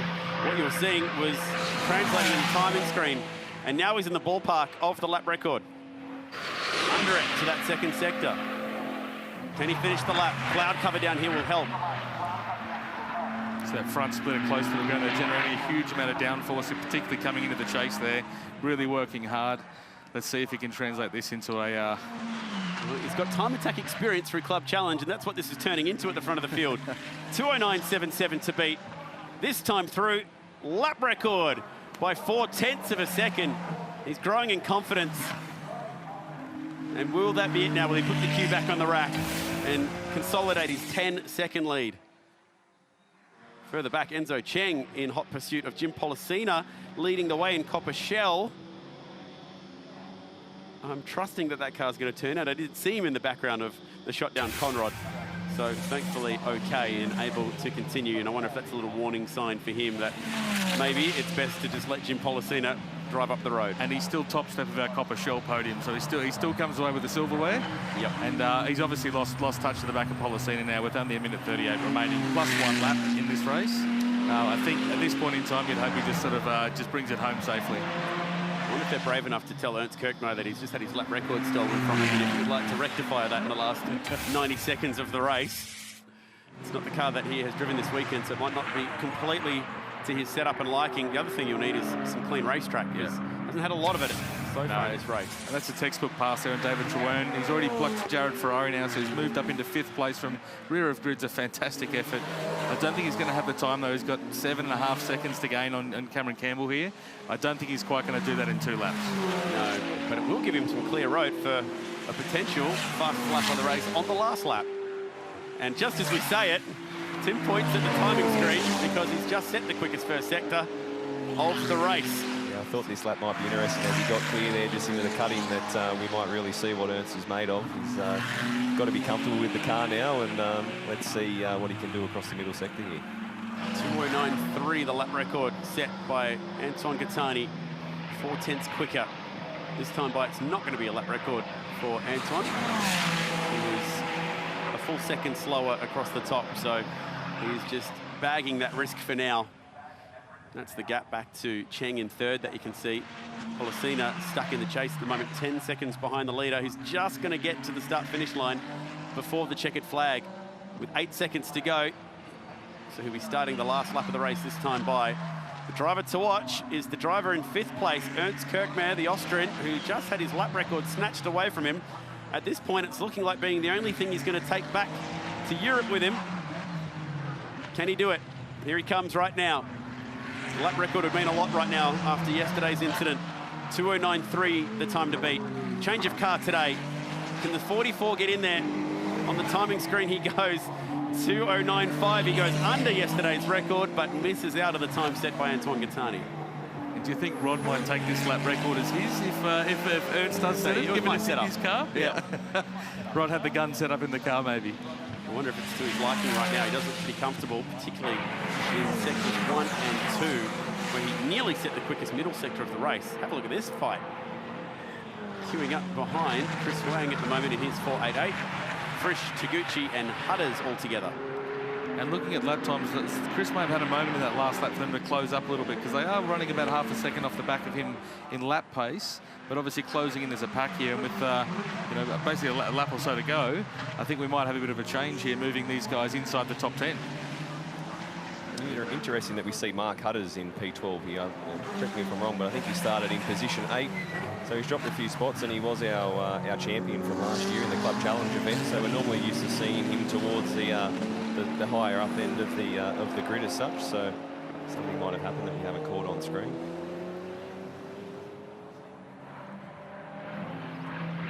Looks very in control here, though.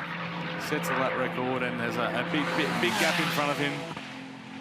Let's hope he hasn't gone purple again this lap, so I think he may have backed it off a little bit at this point, which is he's got a safe 8-second margin in the second place. Yep, he's got everything going his way this weekend. He'll be wondering why he didn't start motor racing a little earlier in his life, because he's clearly good at it. Quickest in every session so far this weekend. Got both the poles. He's going to get both the race wins and the lap record to boot. Antoine Gattani has had the perfect weekend in round number 1. Ferrari Challenge Australasia, congratulations. Winning as well in his Pirelli class. Jim Policina home for second, a pair of podiums for him. And in Copper Shell, we'll wait for Enzo Cheng. Here he comes, converting his pole to victory in the Copper Shell. Campbell will get some silverware here, third in his first weekend in the category as well. Ernst Kirkmaier, great drive too, fourth in class and fifth outright. Jared Ferrari, first home in the 488. He will win his class as well in car number 277. So well done to the West Aussie. That's how it looks after 30 minutes of action. Race 2 and the championship lead to go with it for Antoine Gattani, and Jim Policina's got some work to do at Phillip Island round 2 if they're going to rein in the fast New South Welshman. And well done to Rod Wilson stepping aside to let Ernst Kirkmaier have his fun. Thank you, boys. Love the action so far this weekend. That wraps up round number 1 of Ferrari Challenge Australasia.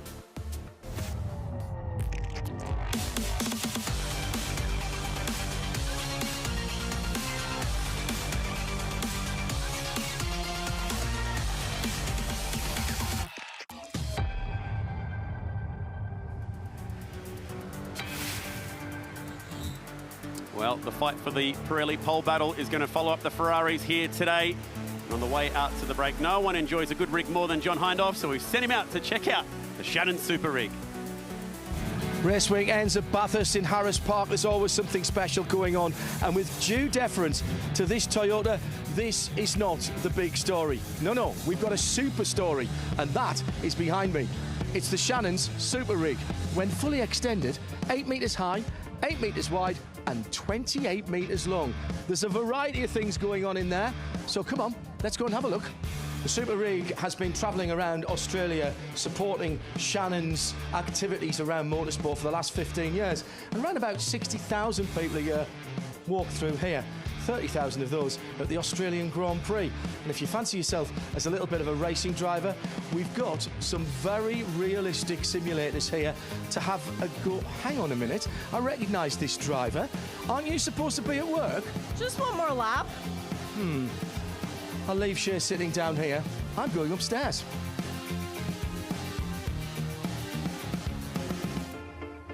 The Super Rig has a PA system to help organisers with presentations. There's motorsport memorabilia on board, as well as this fabulous viewing platform. So, from veteran and vintage and classics, hot rods, modifieds, or even contemporaries, no one knows your passion like Shannon's. Go online or call 13 46 46 and talk to one of the team.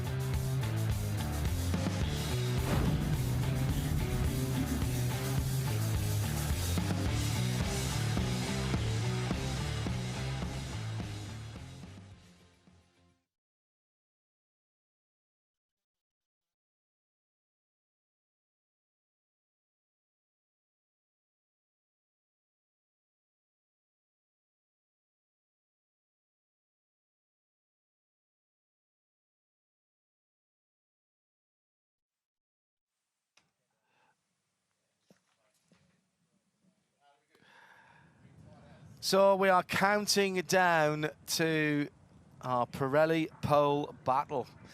And wherever you are, whether you're here at the circuit. Right, if you are here at the circuit, okay, first things, let's take the different people who are watching and listening around the world. If you're at the circuit, it is time to get yourselves trackside in front of a screen, by a speaker, or listening in on the FM, because we are going to ramp up to the most important 15 minutes of this weekend until we get to around about 5:30 tomorrow evening, as we're going to set the front 5 rows for the 2025 Meguiar's Bathurst 12 hours.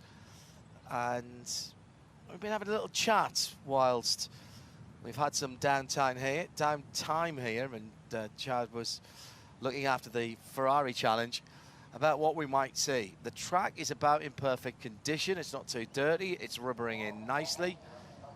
There's just about enough sunshine still, but we are waiting for the famous, perhaps infamous in some respects, Bathurst qualifying cloud, because just a little bit of shade on the tarmac can make so much difference. It'll be Garth, Richard Crail and me, John Hindhaugh, with Shea Adam and Chad Nailon in the booth. And we are going to find out who is the king of the mountain and take the coveted Alan Simonson Paul Award. And the greatest thing is that between this top 10, there is absolutely nothing. And if I was a betting man, which I'm not sure where the money would go. I might as well just get a dartboard, put the numbers on, and blindfold throw a dart at the wall, because that's about as scientific as it needs to be for this run at pole position. So settle down, get yourselves comfortable. Thank you for joining us here at the circuit today and on our live stream across the world. Good to have your company, and don't forget it's a very early start for us tomorrow. Be on the air at 5:30 local, which is Australian Eastern summertime, and then we go all the way through to the end. But first we set pole position, and that's what's next here at Mount Panorama, the 2025 Meguiar's Bathurst 12 Hours. It's the Pirelli pole battle next on track. Tell me where the freaks at. Sydney, get ready for an unforgettable start to the 2025 Repco Supercars Championship. A new season of Supercars begins with 3 big days of racing action, plus a huge pit party on the main straight Saturday night featuring one of the world's best DJs, Timmy Trumpet, and special guest, the Sunset Brothers. Sydney Motorsport Park, Feb 21 to 23. Race by day, party by night. Book now at Ticketek.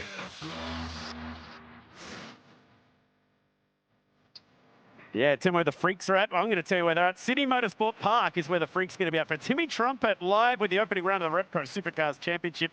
We are going to be taking the party to the racetrack and pit lane, shutting down the front straight once the racing stops to continue the party long into the night under lights at Sydney Motorsport Park. That is a cool way to celebrate the opening of the Repco Supercars Championship. Go and get your tickets so you can check it out live on our coverage from the opening race of the championship.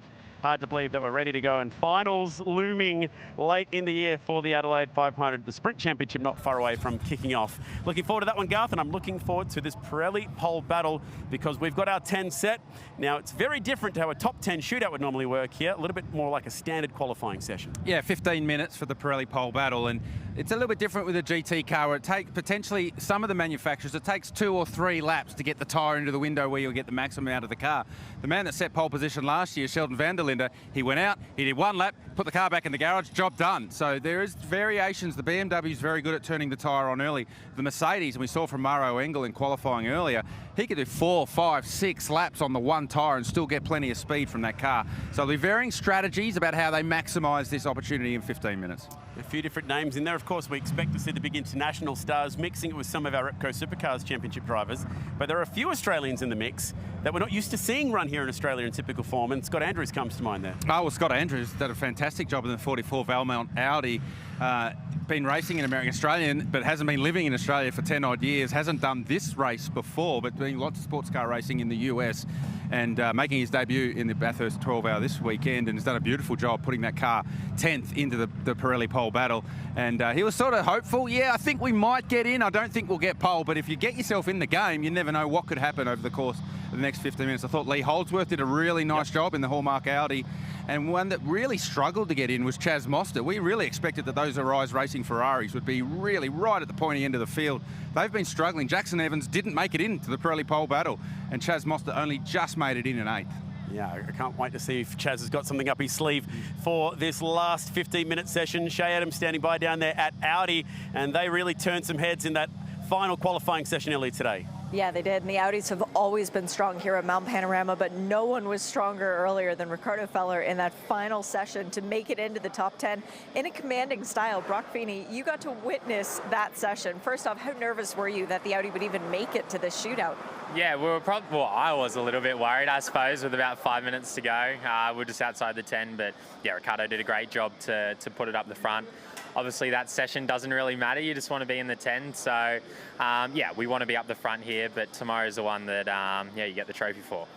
I mean, this is a battle, and it is for a trophy, a legendary trophy. So how much effort is the team putting into getting the car into the front? Yeah, for sure. You're going to try your hardest. I've missed out. I think I've been second or something for the last 2 years. So I'm sort of hoping we can go one better this year. But look, the team's been doing a great job all weekend. We got a nice car to drive. It's comfortable for us. So we'll see what we can do. I'm sure there's some pretty fast cars up there that can turn up the wick. So we'll wait and see. How different is this Bathurst when your job was effectively done by lunchtime and you don't get in the car again until who knows when in the race? Yeah, exactly. Tomorrow's going to be interesting. We haven't had a big chat on strategy yet, but yeah, for me, it's going to be interesting. We don't really know who's even starting yet, so there's still a lot to play out. But yeah, obviously we need to figure out where we qualify and our speed, and then we'll go from there. Do you want to start? I mean, do you want to drive the mountain at night? Yeah, I'm happy to. I mean, whatever's going to be best and whatever's going to be put us in the best position for the end of the race. So honestly, I'll do what I need to do. I'm going to try and go to bed in a couple of hours anyway, so I'm trying to get some sleep before tomorrow. Well, hopefully you have a little bit to celebrate tonight before you get that early bed, and good luck tomorrow. Cheers, thank you. And guys, it's such a cool thing. Audi, with one of the oldest cars in the field, very little support from the factory as it exists now. 3 cars in the shootout. They've already rolled out the sister car, the number 9. That one being driven by Dean Fiore, Lee Holdsworth, and of course Mark Sini.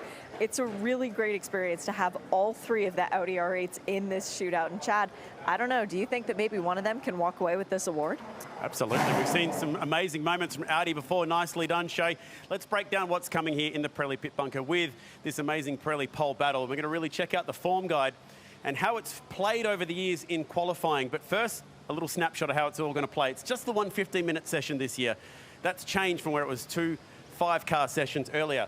That means you've got about time for 6 laps across those 15 minutes. And it does double the risk of a potential red flag coming out. We talked about that earlier in qualifying today. Now, when we go across to the quickest pole laps across what has been pretty much the last decade or so, Murrow Engel's time at a 2-minute flat 0.8 stands out as the real hero lap time. Shane Van Gisbergen, that lap now so old with so much history and changes in these cars that's gone on since then, so that's pretty impressive as well. But since we've gone to this new 15-minute qualifying era, we've had a big change in how we've gone about getting these fastest lap times. So if I go across now and break down how those last few poles have been achieved, it looks like this. Chaz Mostert did it in 2022 by going fast and then backing off to let that tyre cool down and then doing another quick lap at the end. We saw a lot of drivers doing that earlier today. For Murrow Engel, completely different, flat out throughout the entire session. And for Sheldon van der Linde, he got it done on one lap straight at the top of the session. So is that how Sheldon's going to get it done today?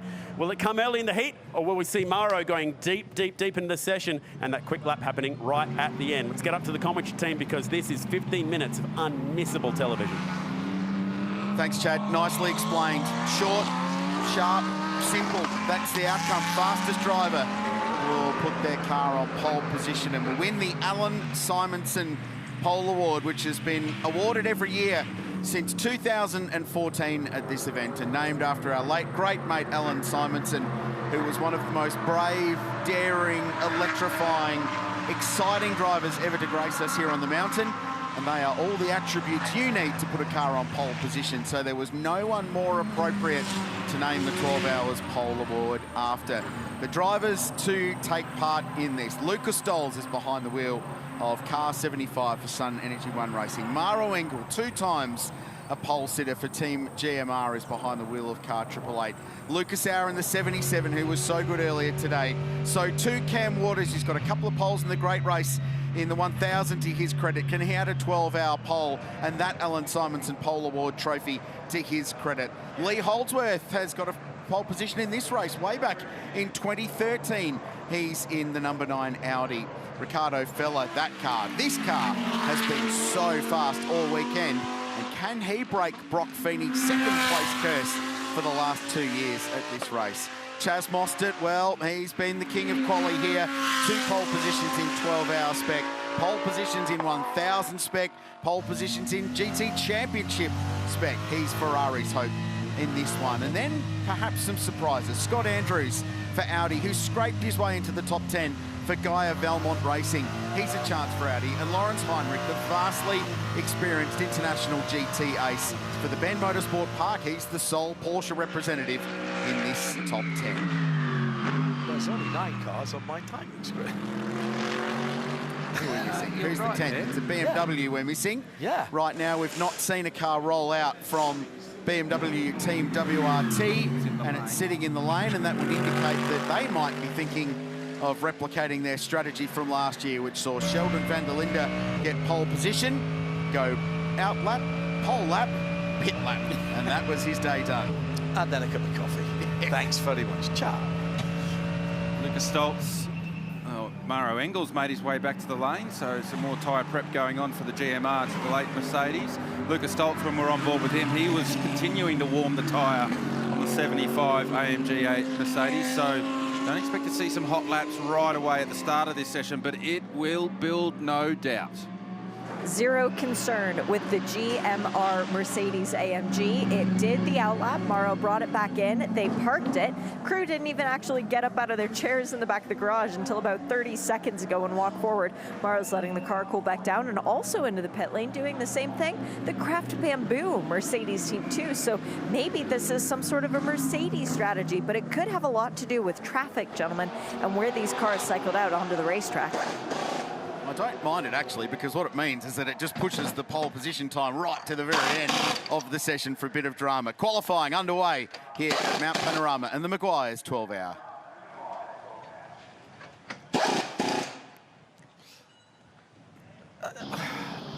I sort of understand this. No, they're doing the one lap and done, absolutely, with the that's BMW everybody, thing. yeah. So you can see they ran the tyres out, so the tyres have been out the back of the garage baking in the sun at WRT, as all the teams in this session would have done. They run the tyres out as quick as they can, get them on the car and send the car on its way. And I just feel with just over 10 minutes left in this session, so I've already counted down 4 minutes without anyone really doing anything yet, that they're just going to go and do that one lap like they did last year. They've obviously been confident in their preparation, confident in Sheldon van der Linde laying one down straight away and seeing what they can do in this Pirelli pole battle. Here's Chazzy warming up the Arise Racing GT Ferrari 296. It's been an awesome car, and they've been creeping up on it this weekend. Lots of people keeping their cards very close to their chest across the practice sessions here. Ferrari have been on pole at Mount Panorama before in 2017 with the great Tony Vilander. For Maranello Motorsport, can Chaz give them a second pole? Chaz went purple pit lane, just to keep us guessing, keep everyone on their toes in the session. Lee Holdsworth's gone to the top of the 5.7. If a red flag it or someone oils the track down now, he'll start from pole. So the irony is there's 10 minutes of red flag time in this session, so it's almost another session again if it gets delayed. True. Scott Andrews. I totally understand what's going on, but you could get to a situation here where everybody's trying to do their one and done at the same time. And that's the worry, is coming across. If you go too early, you could come across 2 cars at the chase, as we saw last. If you go too late, you could catch somebody on a slowing down lap. It's a bit of a battle of mind as much as it is of speed.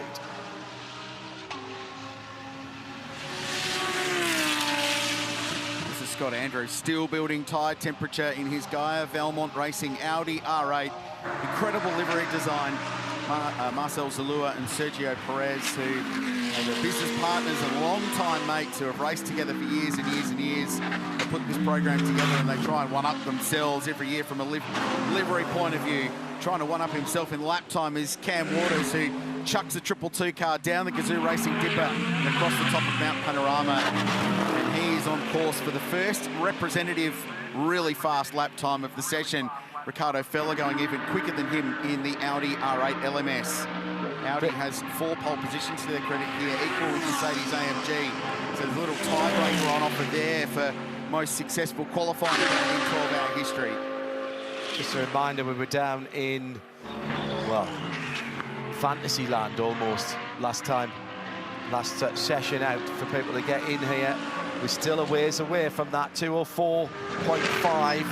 So there's time out there. Lucas Stoltz for the circuit probity, I will tell you, he is on top of the 204.5630, and then is replaced by the bronze car of Lee Holdsworth in the number 9 Audi, and then Cam Waters, excuse me, in the Mercedes AMG GT3 Evo, the 222 car. fella for Jamek Racing, Audi Custom Sport Racing Australia. Goes to third with a 203.5. So purple first and final sectors, but his middle sector gave away a lot of time across the top, and his teammate watches on the podium here, Liam Talbot, as the Swiss ace does his job. Here's Lucas Stolz. Sun Energy One Racing, a win-win second, their results the last 3 years, but their qualifying results for the last 3 years. Third in 2022, fourth in 2023. Can you guess what last year was? Fifth. It was fifth, believe it or not. Proof you don't need to be on pole to win the Meguiar's 12-hour, but we like to stop that run of going backwards every year. And Luca might be on to do that Garth Tander with the lap he's on at the moment. Yeah, very fast in the first sector. Strong middle sector, but his cumulative of the two sectors as he entered Conrod Straight is the fastest so far for this session. So Stoltz continues to build. Cam Waters is also on a very strong first sector, and Ricardo Fella is now starting to line up the timing screen. So it was a bit of a slow start to this session, and we promised you it will build, and it is beginning to build now. So, and we'll follow Stoltz to the line because he will try and trouble the top. He'll get there before Waters. So nicely into the final corner for Stoltz. Comes to the line, looking to beat a 3-0, does a 2-4. Now we wait for Cam Waters because he's about 4/10 up the road on what Stoltz did to the end of the second sector. Lee Holdsworth's looking pretty shiny as well, just in front of Waters. So expect Holdsworth to pop up and Waters to trouble it as well. And Sheldon von der Linde has pulled out the pit lane in the WRT BMW, the black 32 car. He is considerably off kilter with everybody else. He's a couple or 3 laps behind everyone else as we get Cam Waters going down to a 202 flat. So Waters' time in the qualifying session itself was a 2:01.98. Yeah. So the track's there. The track has the potential if anyone can lay one down. Let's see what Fella's got. He was fastest in qualifying with a 2:01.89. Wow. 2:01.76. So he's improved on what he did earlier in the day in qualifying to get himself into this Pirelli pole battle. The track really is on. Lauren Heinrich is on as well for the Ben Motorsport Park and EMA Motorsport with Porsche. And they've got a great lineup. It's a Pro-Am car, but in outright contention from a qualifying point of view. Quickest of everybody across the top of the mountain. It should be in the ones. It is, but it goes second with a 2:01.89. And he's the best at Pro-Ams as well. Scott Andrews just dropping into third now, fourth in the 44 Audi.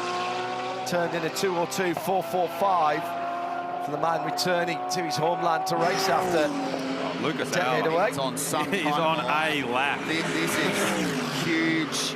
It's very close to the numbers in the first and second sectors to that 2-minute .00.88 that Maro Engel did here in 2023 for Craft Bamboo Racing.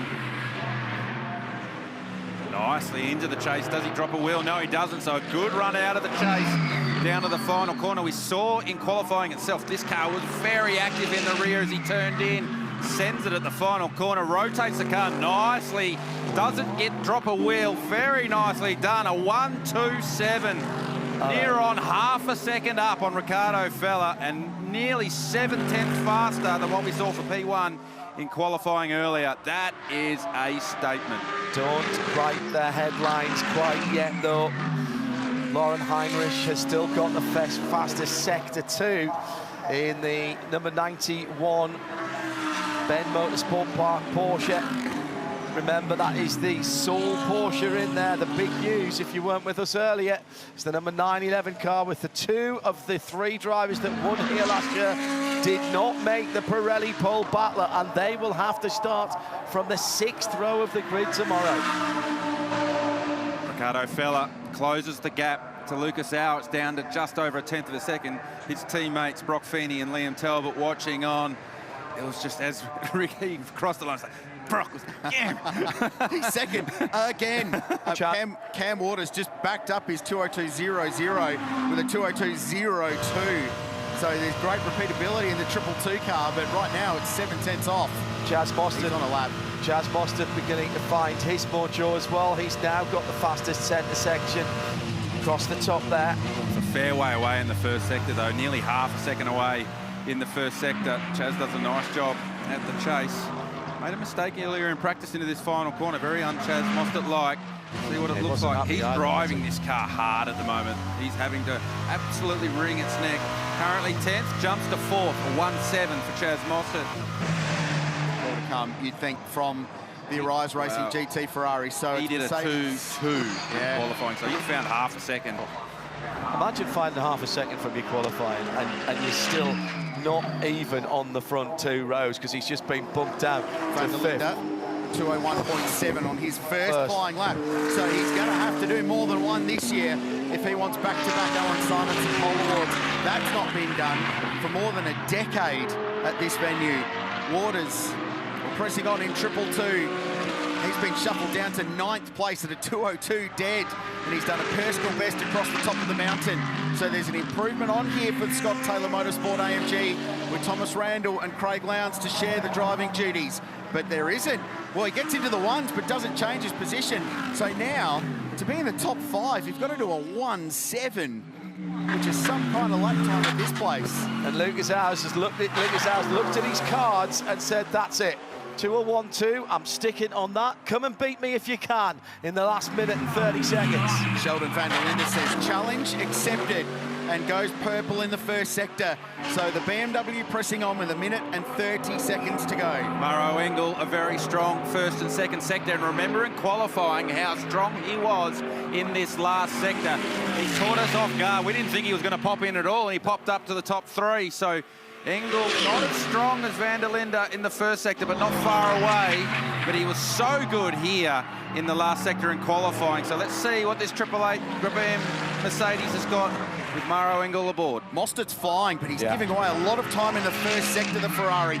So he's got to do all the heavy lifting at the end of the lap to get that car at the front. Let's see what Maro's got. 2 times a pole award winner here, does a 1-5 and remains in 3rd. He'll get 1 more lap if he wants it. Here's Mostert in the Ferrari, purple across the top. It's an improvement. Gets him on row 2 with a 201.70, but it's not enough for the front row of the grid. Here's Sheldon. Sheldon van der Linde was out late. Hasn't had a great middle sector, though. Nailed the run up Mountain Straight. Comes across the line. He moves to the outside of row 2, but he's half a second away, give or take. Didn't notice how much the Engel 888 car was porpoising coming down through into this chase. He's the 75 Express car coming through. Lucas Stoltz, 7th position for Stoltz, doesn't improve his position. Guys, if you told me that 9 of the 10 cars in this session were going to be in the ones after qualifying, I would have said, you're no chance. Checkered flag. Absolutely no chance. The level has gone up in this session. Checkered flag out, session's done. There's one more opportunity for those still on the racetrack. 3 cars are in the lane. Watch out for van der Linde. Is he still pushing? No, he's off. I think he's rolled. He's done. Lee Holdsworth has just done a 202.17. So a 202.17, and you're 0.8 away from pole, and you're 10th on the grid. And I think Lucas Auer and Craft Bamboo Racing have got this one, although is there anything left from Maro? So he set a personal best middle sector across the top of Mount Panorama. The problem is he's got to find almost 0.3 of a second to get this car on pole position and get a 3rd Alan Simonson pole award. There's a bunch of drivers on 2 poles apiece here at Mount Panorama. Maro and Chaz, both of them, but I don't think there'll be a tiebreaker today. Has the final sector been good enough for Engel? The checkered flag is flying. This is about the last roll of the dice. Will it be Lucas Auer on pole, or will it be Maro Engel? It's going to be Lucas Auer and Craft Bamboo. Engel went quicker with a 201.56, but it wasn't enough. And on his one and only flying lap, Lucas Auer with a 201.27 will get pole position for the Meguiar's Bathurst 12-hour. And Craft Bamboo Racing, after years of service here at Mount Panorama, nabbed their first Alan Simonson pole award. They've gone back to the old Hulk livery as they used to have on the previous manufacturer, the Aston Martin. They hoped it would bring them some luck here. Well, tick 1 in the box. They're going to be gathered around the Alan Simonson Award. The trophy for the Pirelli pole battle has gone their way. Good start of the weekend First pole for all three drivers in that car. So Maxi Goetz, who's been coming here a long time, finally gets to start from pole position. Lucas Auer did the job, and Jaden Ojeda, who's one of the bright young rising stars of Australian motorsport and now an employed Mercedes AMG factory driver. He's got the nod there, and he will start and share that car on pole. I'm not sure who will do the starting business in that race.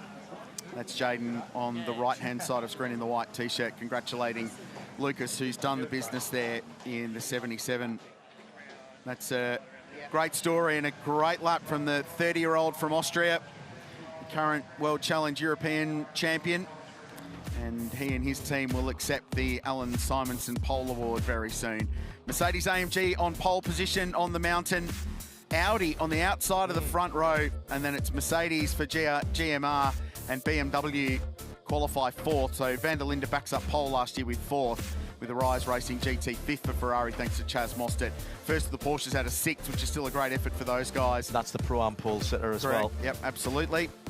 Sun Energy 1 out of 7th. The Valmont car out of 8th for a great job by Scott Andrews. 222, Cam Waters hustled that thing. It's only 6/10 away from pole. He's 9th, and then Lee Holdsworth drove superbly for Hallmark and Team MPC to 10th position in a great Pirelli pole battle. Chad Nalon, what a lap it was from Lucas Auer.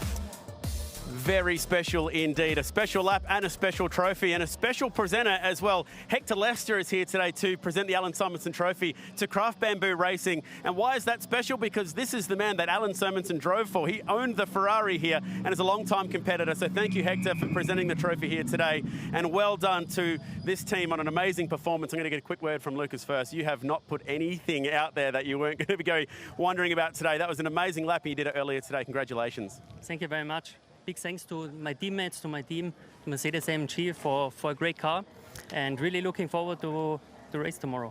Special trophy, this one, in honour of Alan Simonson, and to have his car owner here today makes it doubly special. Yes, absolutely. It's really a legendary place and such a cool circuit. I'm really looking forward to the race. Absolutely, as are we. Hey, Juice, great job, mate. You guys have worked together on this operation so far this weekend. You found a really happy home at Mercedes AMG. Yeah, it's awesome. My first race for Mercedes AMG, and it's awesome.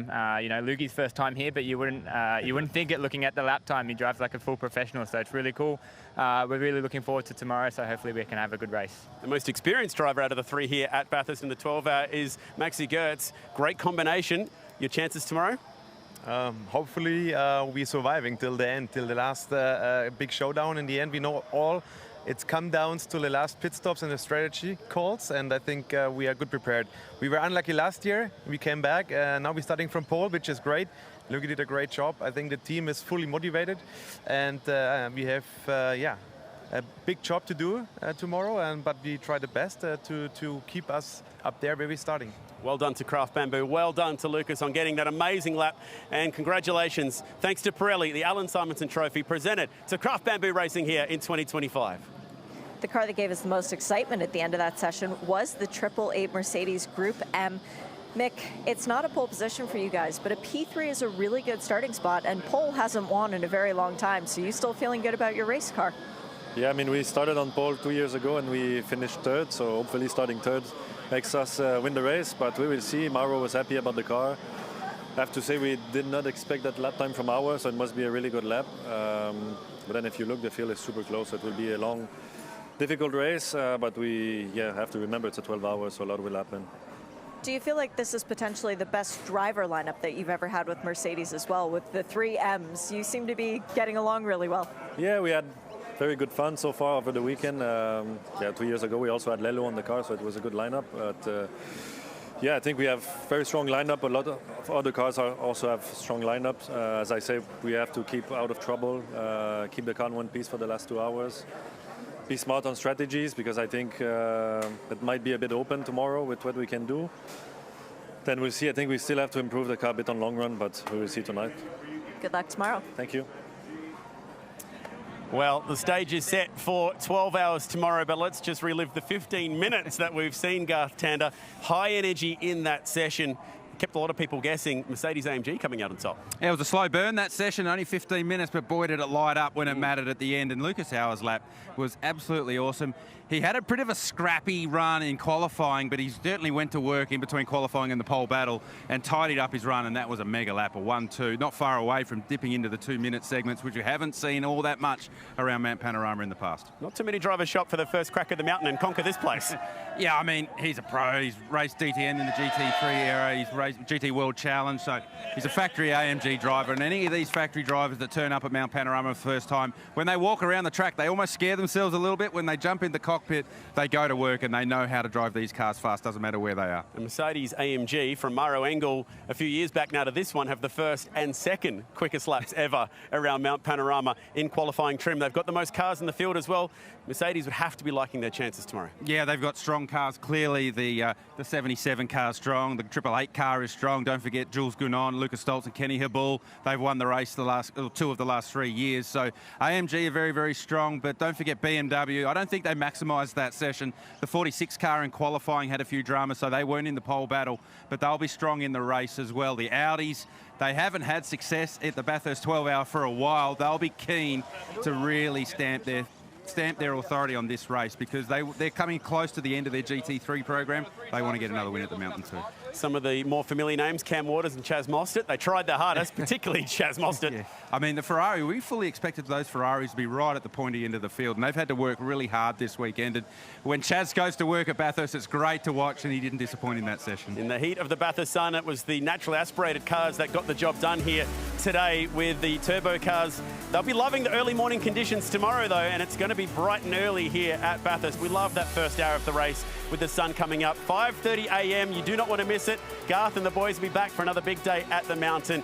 Nice and early, set the coffee pot on and get set for 12 huge hours of action. The 2025 Meguiar's Bathurst 12 Hour live tomorrow.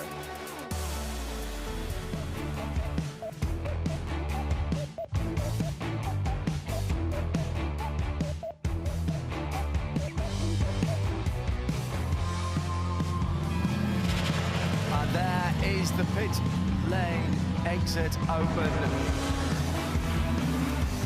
Oh, was giving it a go. Lucas Hauer going on with it now. Mercedes-AMG on top and Ferrari P2.